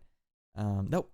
So 8 years later, I finally got to use these sounds, and that was just fun. I was really happy for that. And instead of using a like you think at the desert, okay, we're gonna use the Ravi Shankar, what is it, sitar? And like, no, I didn't use a sitar. I used a santur. I had those samples on my computer as well. So I used santur, not sitar. All right, what the hell? What's next? Oh, we're starting to get to like the later game here. All right, you guys have been such sports so far. Oh, check it out. It's the graveyard. So yeah, there's hidden characters in the game. Like you can select, you start with just the knight, and I think you collect more characters as you go, like as RPGs have, you know. There's some hidden characters. I actually don't, I'm the composer, I'm not the designer. I don't know how you get the bomb lady, but I know she's one of the like hidden characters, but she has some rad moves. Like, you know, when you're in the air like this and you have your spark meter filled up, you can do air moves, and one of her air moves, or actually most people that have air moves, you can do an air move and then another air move and keep doing air moves as long as you have more spark meter. So I think that leads to like really fun gameplay where you just throw a bunch of bombs that way, throw a bunch of bombs that way, and then after that you can do an air jump. Like she has an air dive as well. So it's just, there's a lot of fun gameplay in here, mixing it up. You know, some characters make levels harder or easier than others, but like that's kind of the challenge. See if you can beat it with the bomber or the archer and stuff like that. All right, so next track in the game that we're gonna check out. Oh, son of a gun!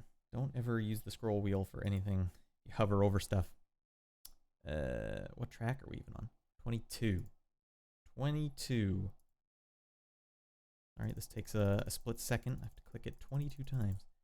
All right, everyone. So the next track is the kind of obligatory Volcano level. So here we are charging the Volcano.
One of the rare tracks that has an actual ending.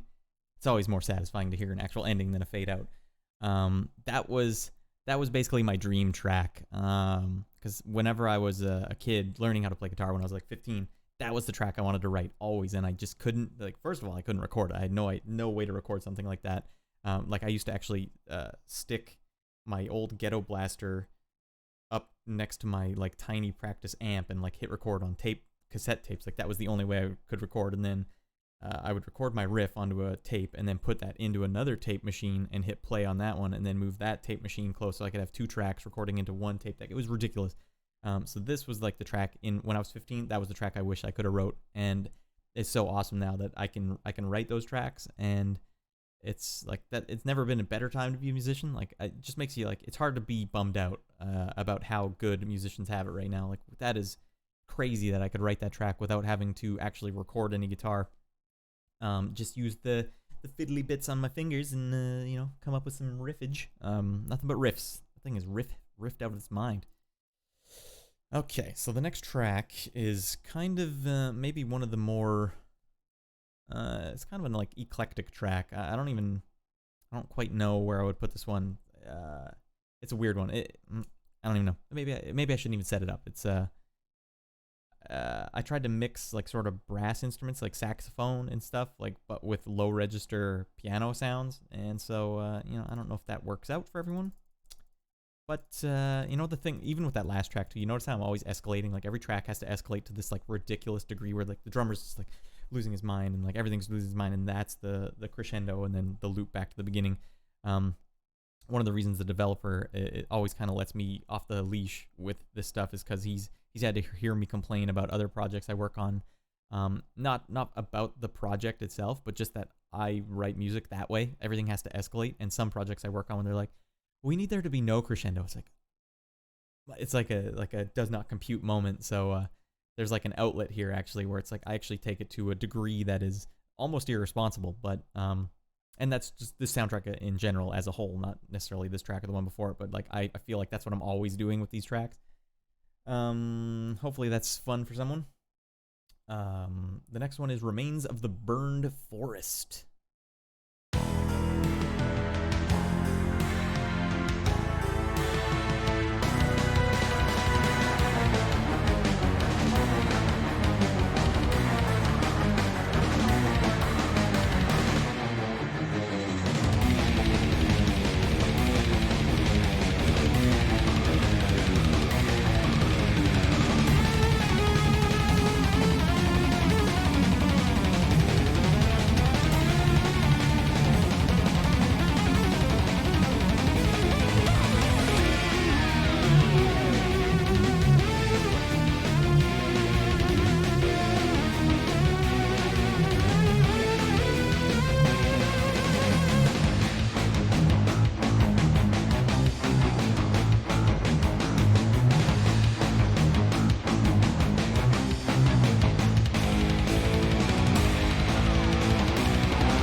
Well, I don't know if eclectic is the right word, but that's like, it's just kind of a crazy mix of things in that track. You notice how like my idea was like, okay, it's a burned forest. There's like nothing but trees everywhere. So I'm like, I want those wood block sounds like, you know, that's what you think of as a composer when you're seeing that. Like, well, it's got to somehow represent the level. Although like the rest of it doesn't really. I don't even know. Where do you come up with an idea like that? Like, is there any other game that has a song that sounds like that over the top? But you know, the thing is, it really works with the game because the game is like super manic. You look at how many enemies are on the screen, just how much is going on. Hopefully that works out. All right, next track. Next on the list. I gotta move the track up 25. Okay, we're on track 24 now.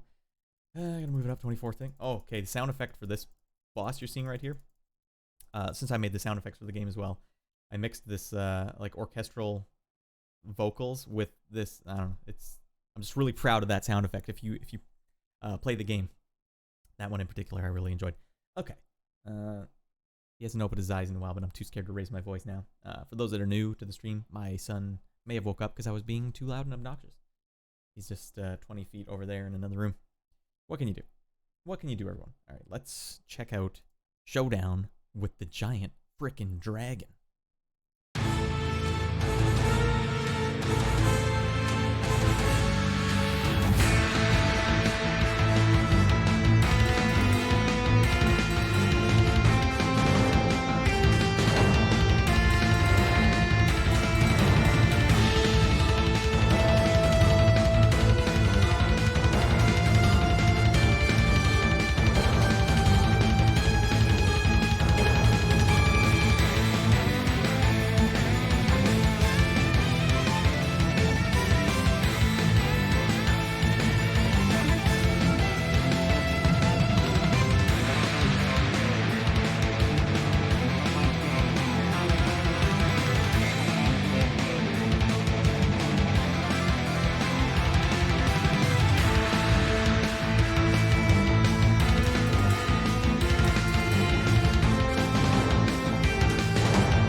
There's a good example of like a crescendo that just takes it to like a ridiculous level. And listening to that back now, the reason why it was frustrating in certain games where they're like, no crescendo, is because it makes it hard to write the next part of the song. Like at least when you write a crescendo, you're like, okay, well I know what it should sound like. The next part, like you have ups and downs. It's just a normal way to write or think about writing. But when you have no crescendo, it's like, I don't know where I am in the track. It's always at the same spot. And that's good for ambient music, because you can just kind of be ambient. You don't necessarily, like the Nexus song in Demon Souls. Like it's just pure ambience, and there's no like you can't tell where you are in the track ever. But like when you aren't ambiently writing a track and it has no crescendos, it's like just write a track that has no like I don't know melodic dynamics. That's an interesting challenge, and so it's mentally taxing to do that. Where it's like it's less taxing to just open up the jar and like let everything fly out at once. That's kind of what that crescendo was. It was like, can I have every instrument playing at the same time? Yes, I can. Who's gonna stop me?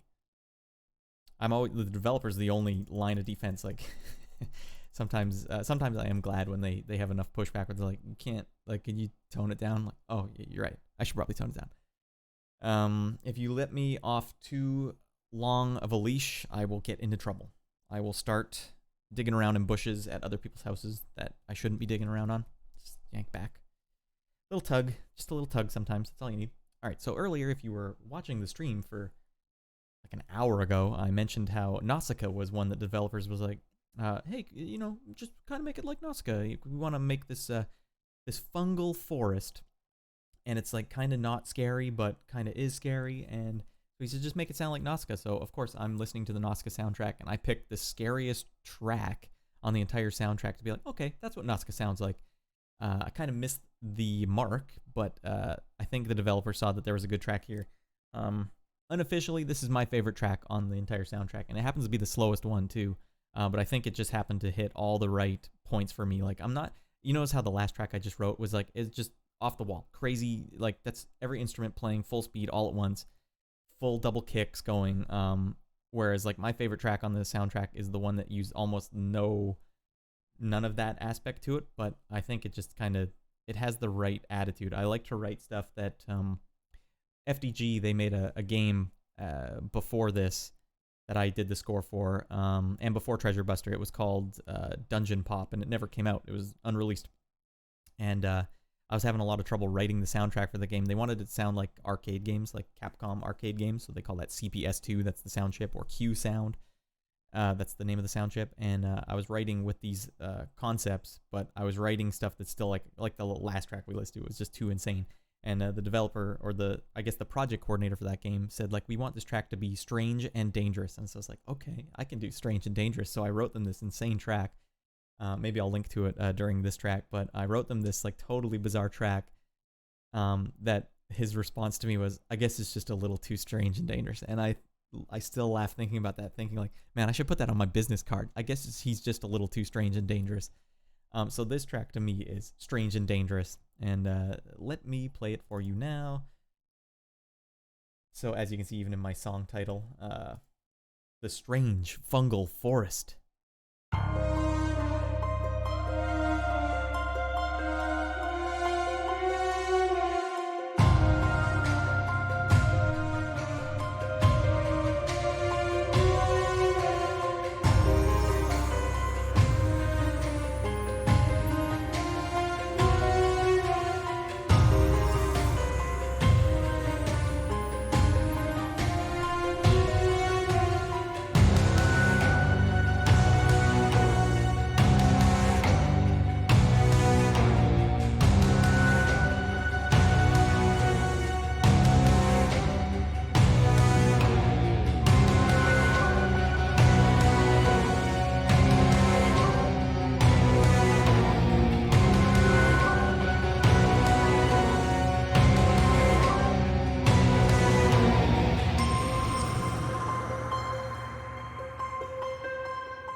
Oh my. Oh my. Yeah, I like that one a lot. That's definitely my favorite track on the soundtrack. I get to use like vocals, you know, like what a weird time it is for musicians that like I can actually write vocal parts with my keyboard. And one thing too, those percussion sounds, like the sticks hitting each other, like that's just 101. If you want to write like a creepy forest, stick sounds for percussion, ace all the time. So you notice the big build up in that track where it goes like boom, and then it hits. That's where the guitars actually come in for the first time. Like they were kind of just like in the background, really, really softly, like barely even audible. But then like they come in at that part, and there's like a soaring lead. That's kind of like the song structure I was going for with that one.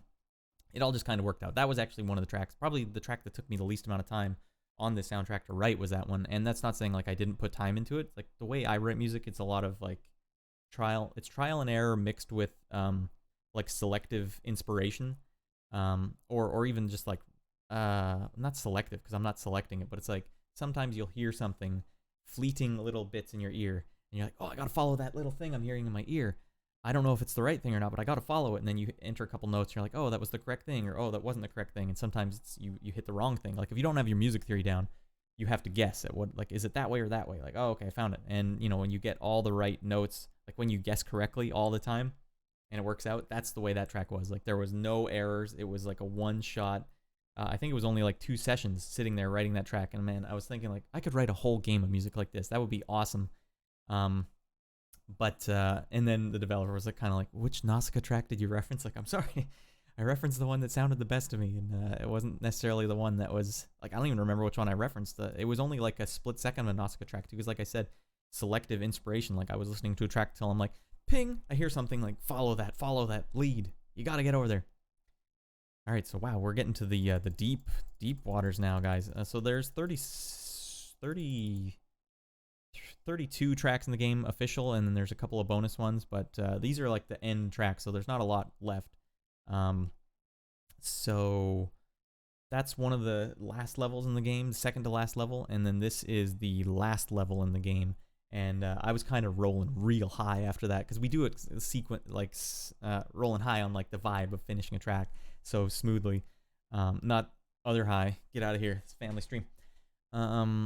So with this track, I was kind of like already feeling that, and I used as my inspiration for this track, because the developer will tell me what they're looking for, and then I have to interpret what they've said through the stuff I know, and I have like this really weird repertoire of things, like references. When you tell me to write something strange and dangerous, like I don't necessarily go in the direction that other people go in, because I just know too much useless weird stuff. So anyways, when he was describing it to me, I was in my head thinking Angel's Egg, this anime that is like, it's pure art, it's just an art piece, but it has this absolutely deranged piano score, brilliant score, probably even better than the movie itself, is just the score. And there's this one scene where the main character, I don't even know if the main character's sleeping, or it's like this little girl in this like Victorian like hellscape where no one is there anymore. It's just this little girl, and it's always dark and creepy, and she just carries this egg around all the time, and she doesn't necessarily know why, and she stumbles across this stranger, this man that carries like this big sword. It looks like a sword, but it's actually just like a cross, like it hangs on his back, looks like a cross. It's kind of like symbolism.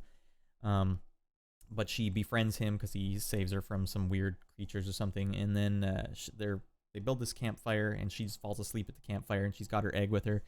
And I don't want to spoil what happens, but there's the scene where they play this entire interlude of music while he's awake, sitting at the fire, and it just goes until the fire burns out, and it's like a minute long, or like maybe even 2 minute long shot of just the fire flickering and the guy sitting there, and when it burns out, I won't spoil it for you, but man, what an insane scene. And that's, as the developer is talking to me, it's like, you're describing this scene, and I'm gonna just try and write what that scene makes me feel like. So I'm not writing exactly what that scene was, but like that tone, that vibe, that's what I want to write. And so that's what I did. And this is The Witch's Ritual. Wait, The Witch's Ritual.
Game gets dark by the end, It's super dark.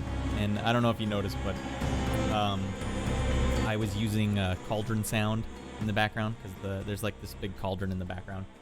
But man, low register vocals, so I'm already thinking like, man, I like low register orchestral sounds. But what about low register vocals? Like there's a word for it, like octus. Oh, this weird bassy. I don't remember what the word is. There's like this Italian word for it. But I was looking up all these like Russian low octave religious singers, and like they just sing at this low register that's almost incomprehensible, but it's super dark and weird sounding stuff. So I was looking for sample libraries that had such low register vocals, and I found a couple, and I found enough that would serve my purpose. So yeah, the game gets dark. Like it starts out pretty happy, right? But then by the end, it's like this is the journey, all right? You go across this dark journey. So obviously there's a witch's ritual going on here, and then it's kind of your job to prevent the ritual from reaching its conclusion. So this is actually a boss battle. So this is kind of like the first incarnation of the final boss. So that's the level. You're at this like witch's like cauldron area in this dark forest, and then here you are. Wait, almost ready, everyone. Get up there.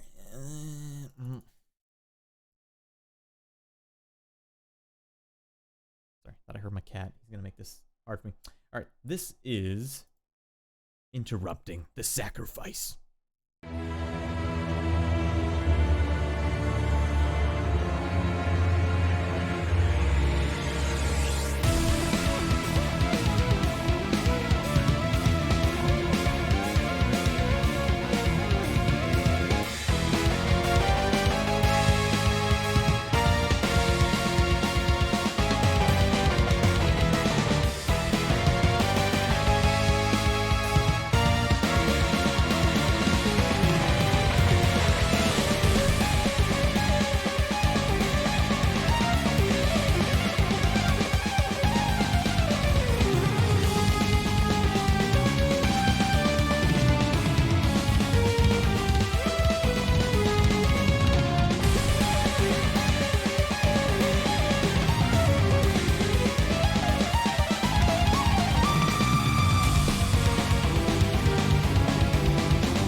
Frick. Can you believe they let me get away with that? That's a video game song. At certain points in that track, it's just straight up black metal, and that's really rare for black metal to be in video games. But I did it. I got away with it. The whole thing is like if your project is 3 years long and you're just slowly like pushing it further every time, like eventually that was one of the last tracks that was made for the game. Eventually there's nowhere left to go. Like you have to let me put a blast beat in this track, and I didn't go full blast beat. It's not just like blast beat from start to finish. Those of you that don't know, blast beat is a drum pattern predominantly used in black metal and death metal and extreme metal. It's basically just it's like it's fast. But I also mixed in the punk drum beat as well, which is so I got both black metal and punk, and just like shredding guitars, like just losing my mind on guitars on that one. So that was a really fun one too. Along with Charging the Volcano, that was another track where it's like I'd just always been wanting to write this track, but I physically could not perform it up to my own standards, and I don't have the time to practice it. Like I'm practicing the riff writing in my head, but not necessarily on my fingers. So finally I was like, man, that one just felt like cathartic for me, because I've been wanting to write something like that forever. In fact, any other developers watching this, I'm good for a lot more tracks like this if you want any more like that. Okay, so that was like boss, okay, spoilers here. There's a little bit of spoilers. So if you don't want sort of the way the end of the game sort of plays out, I guess you can tag out. We'll see you next time. But I'm going to talk about what happens at the end of this boss battle, because there's more game, but you know, depending on how much you want to be spoiled, like, well, what do you mean more game? What happens next? Even the song title next might be a bit of a spoiler. So, fare thee warned be thee, says I. Because we're about to play the penultimate boss battle song from this game. So that was kind of my final boss track. That was what I would typically do for final boss track. But after I wrote that, the developer hilariously was like, okay, and by the way, spoilers, everyone good? See what happens next? All right. He was like, all right, well, for the next part, we need to go even further than that. I'm like, I don't know if I can go further than that. Like, you might have actually met my limit. If I go further than that track that we just played, it's just going to be like, I don't know. I don't even know. Yes, I could actually go further than that, but would it actually be appropriate? Like, probably not. Like, that's still within the realm of appropriateness. It's like a witch floating around shooting laser beams and like cauldron slime everywhere. It's like a really hectic scene. It reminds me of something like you'd see in Evil Dead or something, like when that cauldron got tipped over in Army of Darkness and that girl was like, the witch was floating around. That's like witches that float around. It's kind of creepy, right? Anyways, so after that, you basically have to fight the final form of the boss. And so I went with like, he said he wanted it to sound like the world was ending. That was his requests. I'm like, all right, I already did fast, so I don't want to do fast again because I can't necessarily go faster than that without just being blast beats from start to finish. So how do you go further than that? I decided that the idea would be to go with more chaotic riffing. So it's a lot more like chromatic stuff. It's like, it's not necessarily a riff there that you can hum. It's mostly like just chaotic, like a cacophony almost. So bear with me here. And by the way, this is the last menacing track in the game. The rest of them get pretty good, like light-hearted. But here we go, Cauldron Queen and Hell on Earth.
Well, I guess I did find a way to have some blast beats in there, but it was more selective.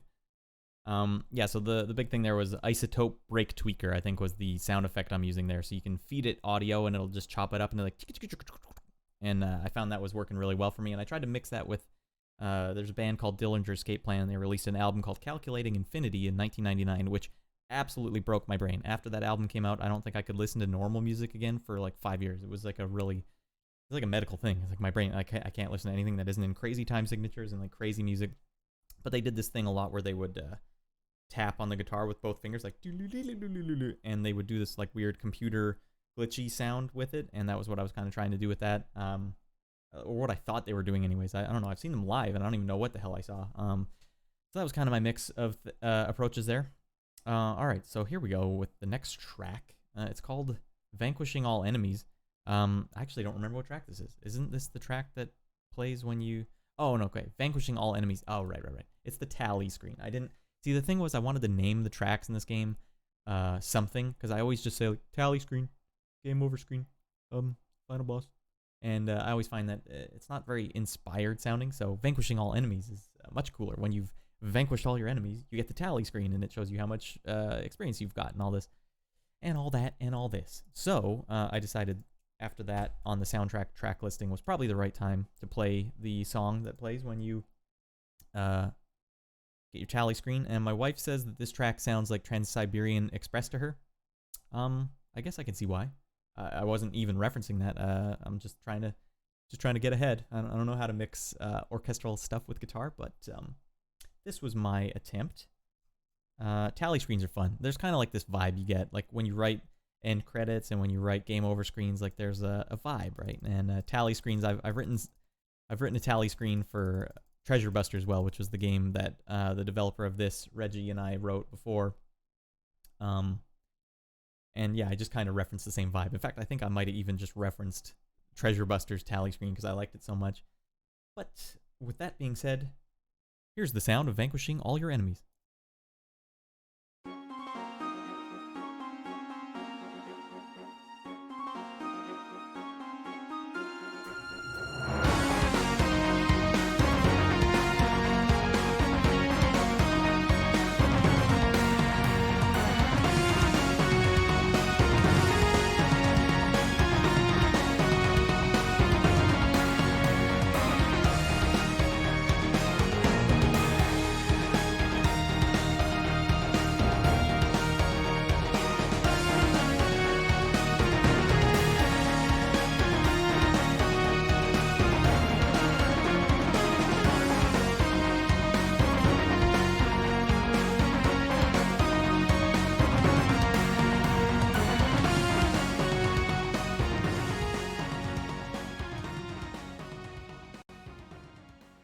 That feels good after like all those dark tracks, like just listening to it with headphones on like this. Yeah, it feels good to have a nice victorious track like that.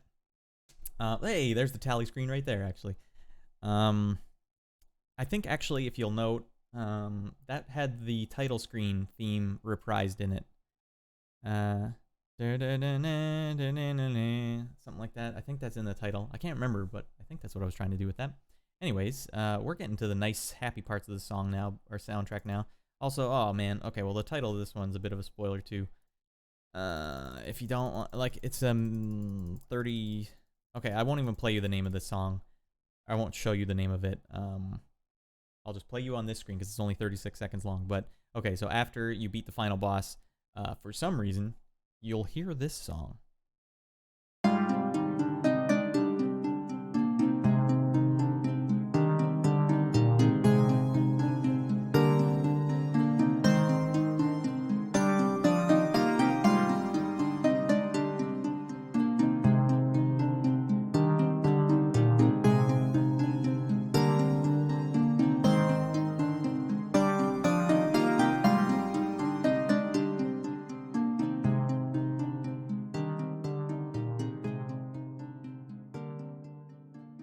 Kind of a retrospective track maybe of the experience at hand. Things were pretty hairy there for a bit. Things were close. That was a close one, and so maybe you want to reflect on that for some reason. I won't say why. Then the next track, also similarly, these were really late in the development where we're like, we need just some tracks here, else it won't make sense. So I wrote these. They're mostly like just small tracks to just kind of get the vibe of what's going on. So okay, after that little sort of look back, man, that was close. Whew. We can finally start celebrating a little bit. And so this track is what you hear right before the final credits play. It's kind of like the build up to a big celebration. And I'll just play you that here as well, because it's a pretty simple track.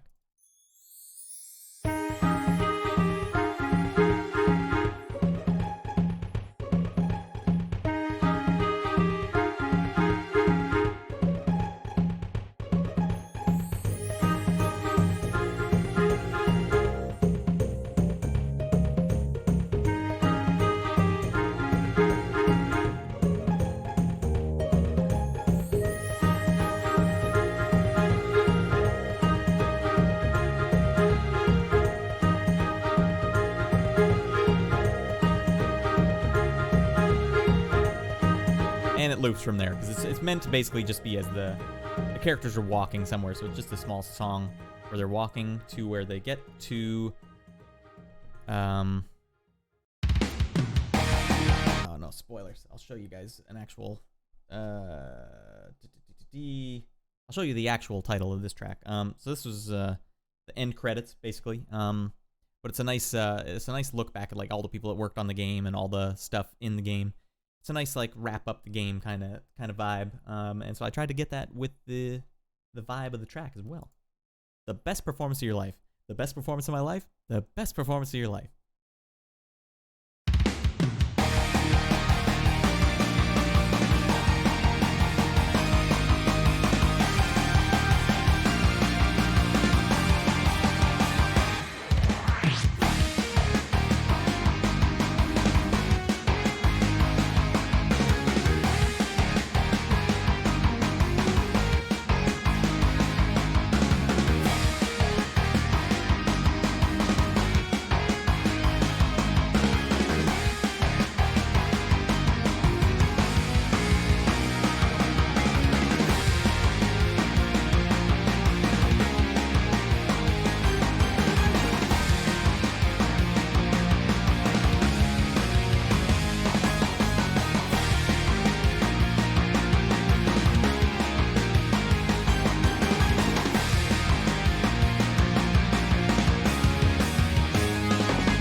Oh, yeah, we end the game on a track that doesn't fade out? Heck yeah. So that's basically the official, those are all the tracks in the game. That was just a fun track. I don't know what I picked. Okay, here's a fun tip for everyone. All you aspiring game developers or musicians out there. When you're writing, especially for games like this, if you're writing the credits theme, always do that drum beat. Or like, it's a good idea to try that drum beat that's snare kick, snare kick. It just has a good creditsy kind of vibe to it. It's something I've learned over the years. And it's my go-to every time. Unless the game has a weird vibe to it, then obviously don't do that. But yeah, that's good credit material right there. So here's a fun treat for everyone. The next track I'm going to play... What, can I move more than one at a time? Oh, I can't. God dang it. So much wasted time. This we learn 32 tracks in. The next track I'm going to play is actually the original pitch. So, you know how I was saying, you know, if you've been watching for 2.5 hours, which all of you have, right? At the very beginning of the stream, I was mentioning that the developer and I started this project thinking like it should sound like a Sega Genesis version of Slayin, which was a Nintendo sounding soundtrack, because you know the graphics are roughly Sega Genesis sounding. So in our process of finding other sounds, this was the original pitch that I had that I sent him. Like, what if we made it sound like this? And so this is raw. Like when I said those tracks earlier in the stream were raw, this is like beyond raw. But I like to include the original pitch whenever I can. It didn't get used, obviously, in the game, but that was the one where he's like, yes, those drums, that guitar, like, this is how we go. So this is actually the first time I used shreddage too, or like Impact Soundworks, like the guitar sound I've been using the whole soundtrack. Like, this is where all of the sounds kind of got formed, was from this original pitch. And so let's just play that for you now. It's kind of a weird, fun one. Original pitch 1. There's another one after this too. Here we go.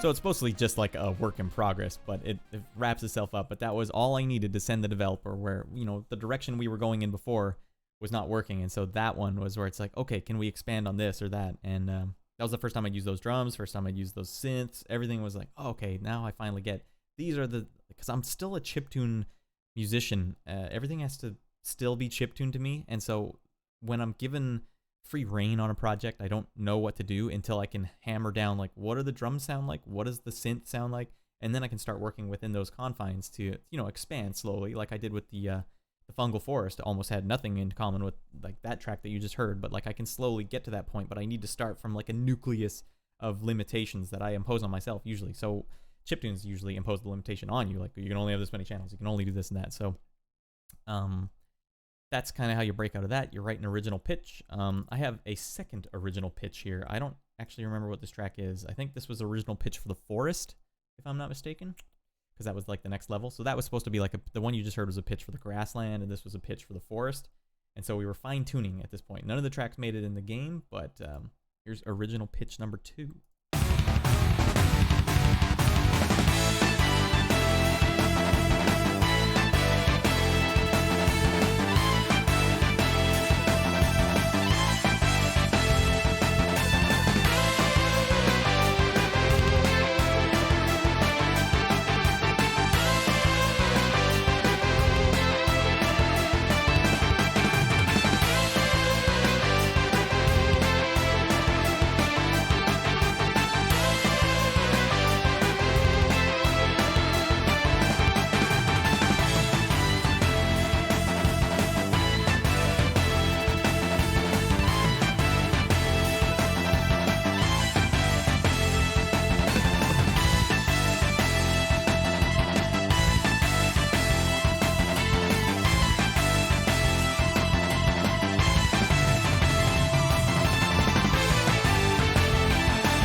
Hilariously, I think that track is actually me using some CPS2 sounds as well. So I might have mentioned it earlier in the stream. CPS2 sound is like Capcom arcade games use these certain compression methods for their sounds. And so, you know, if you run guitar through these compression methods and make samples out of it, it sounds like this. So that was me kind of still trying to find out what is the nucleus of our template going to look like. So, you know, I probably sent him these both at the same time. I don't know, this was like 3 years ago. Probably send them both those tracks at the same time just to get feedback from them. Like, what does this sound like to you? Does this sound right? Blah, blah, blah. And that's the process that we have to go through as composers. So there's 3 more tracks here. 1 full one and then 2 short ones. And then we're done, everyone. We're done for the night. The next one is actually, I guess, one of the few rejected tracks from the game. This was supposed to be the Forest theme. Off the top of my head, I can't even remember what this track is, but it was good enough for me to want to put at the end of the album, so it must be somewhat complete sounding. It's just as surprising to me as it is to all of you, I guess. Let's check it out. Alternate Forest.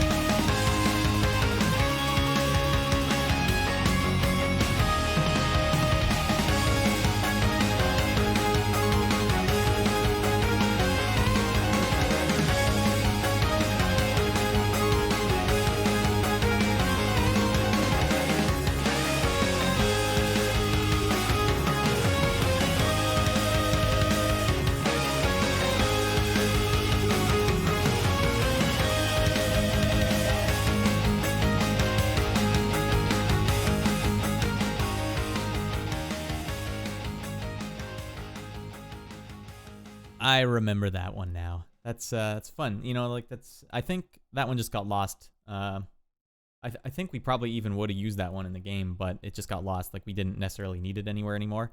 It's always kind of hard when you're writing like the first track for a game, because you want to kind of hit all these points. The first track has to be like the most important one. And so when you're trying to get that prototype for your nucleus and you're also writing the first track at the same time, like it all kind of things can get lost, mixed up. So that one just didn't make it.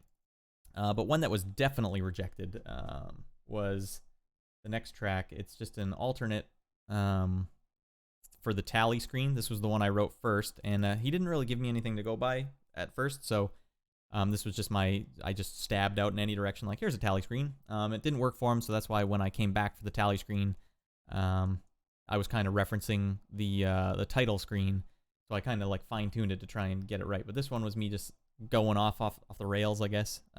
Tally screen.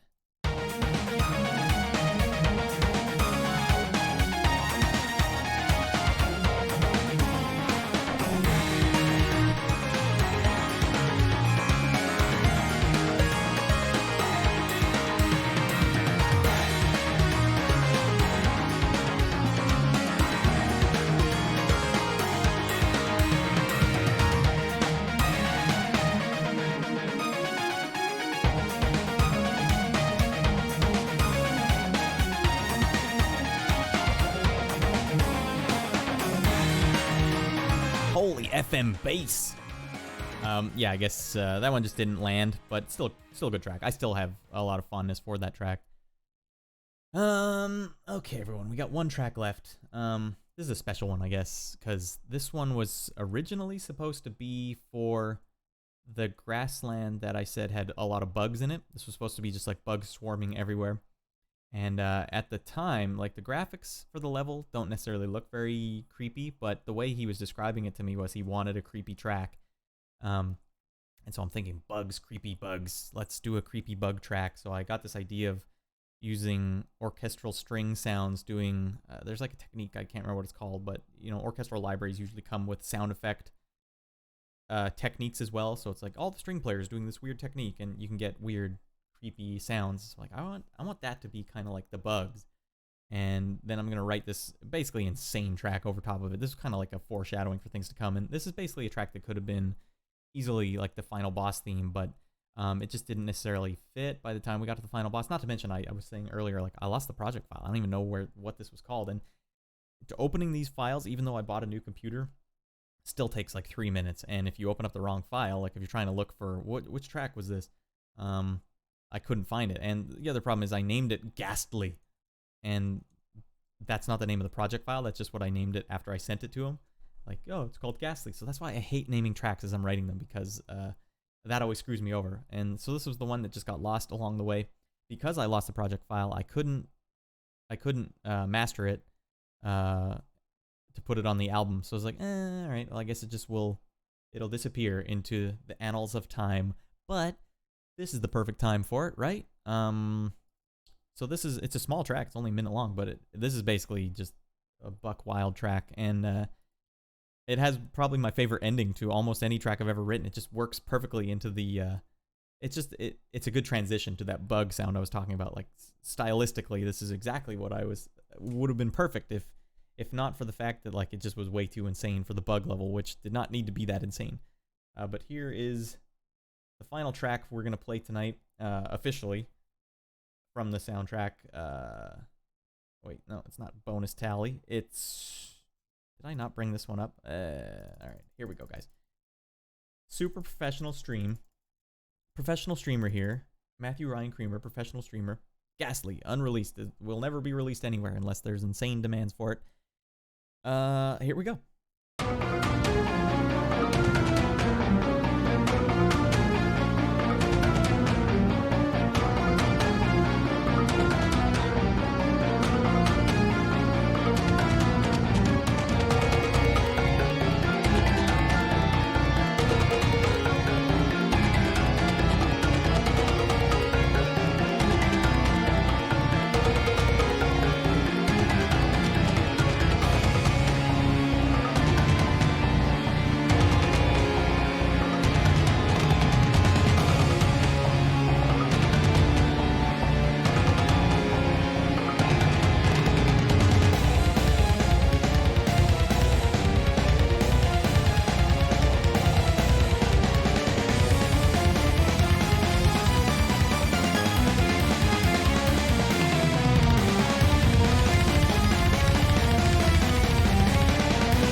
Sounds pretty dang ghastly to me.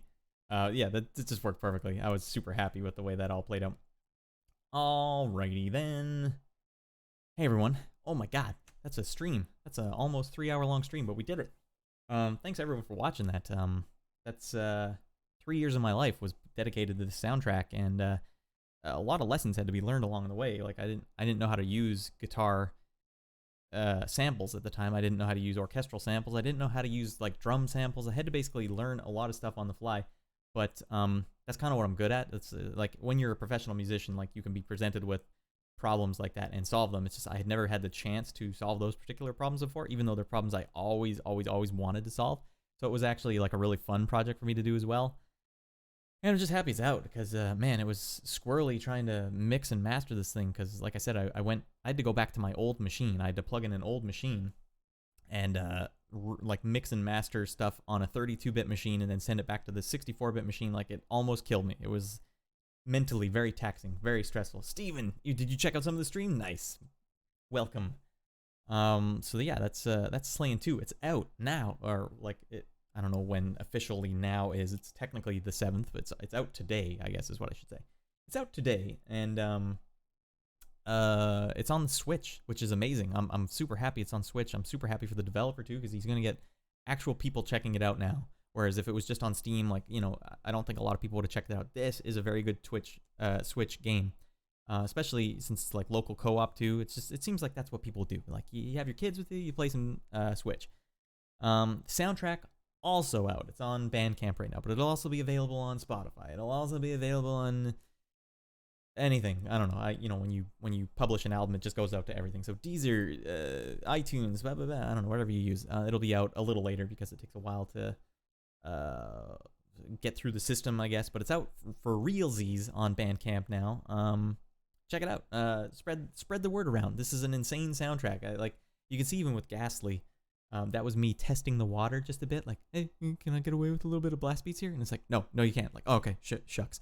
But then by the time we got back to the final boss, I'm like, hey, can we get a little blast beats here? And they're like, yeah, okay, maybe. Yeah, a little blast beat sound about right. Like, we don't need to do blast beats for the bug level, but maybe for the final boss. So that worked out. Everything worked out. It all worked out in the end. Finally out. Repping my Slayin shirt. You know, Slayin 1. We started with Slayin 1, and now we're at Slayin 2. And you know, the funny thing is, even at the beginning of the stream, if you watch it in the archives, I'm playing a Sega Genesis version of the title screen that I was making for this game before we really knew what it should sound like. And even though that took me just as long to write a Sega Genesis version, you for the same amount of money as a developer too, you can also get like full orchestral and guitar version. Like it's just a weird job. Like Chiptune should.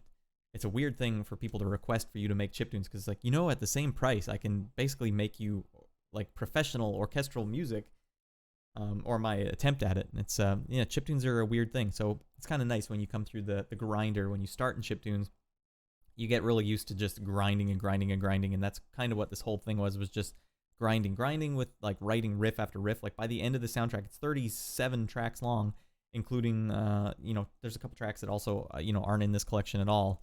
Like prototypes and stuff. Like by the end you kind of run out of ideas, and so that's why by the end I was trying new stuff. Like, well, can I try low register vocals? Can I blah blah blah? So we got it all out of my system here. This was a great cathartic experience for me, and like I'm really hoping that, you know, other developers, if you hear this, if you see this, I am available for non-chiptune music as well. And fortunately, I bring with it weird chiptune sensibilities because everything I write is from a chiptune background. It's just now. Dropping stuff. It's just expanded now. I started from the kernel, and then things wind up and get bigger. Hey, Corey, wow, welcome to the stream. Some old-time friends of mine. Checking it out.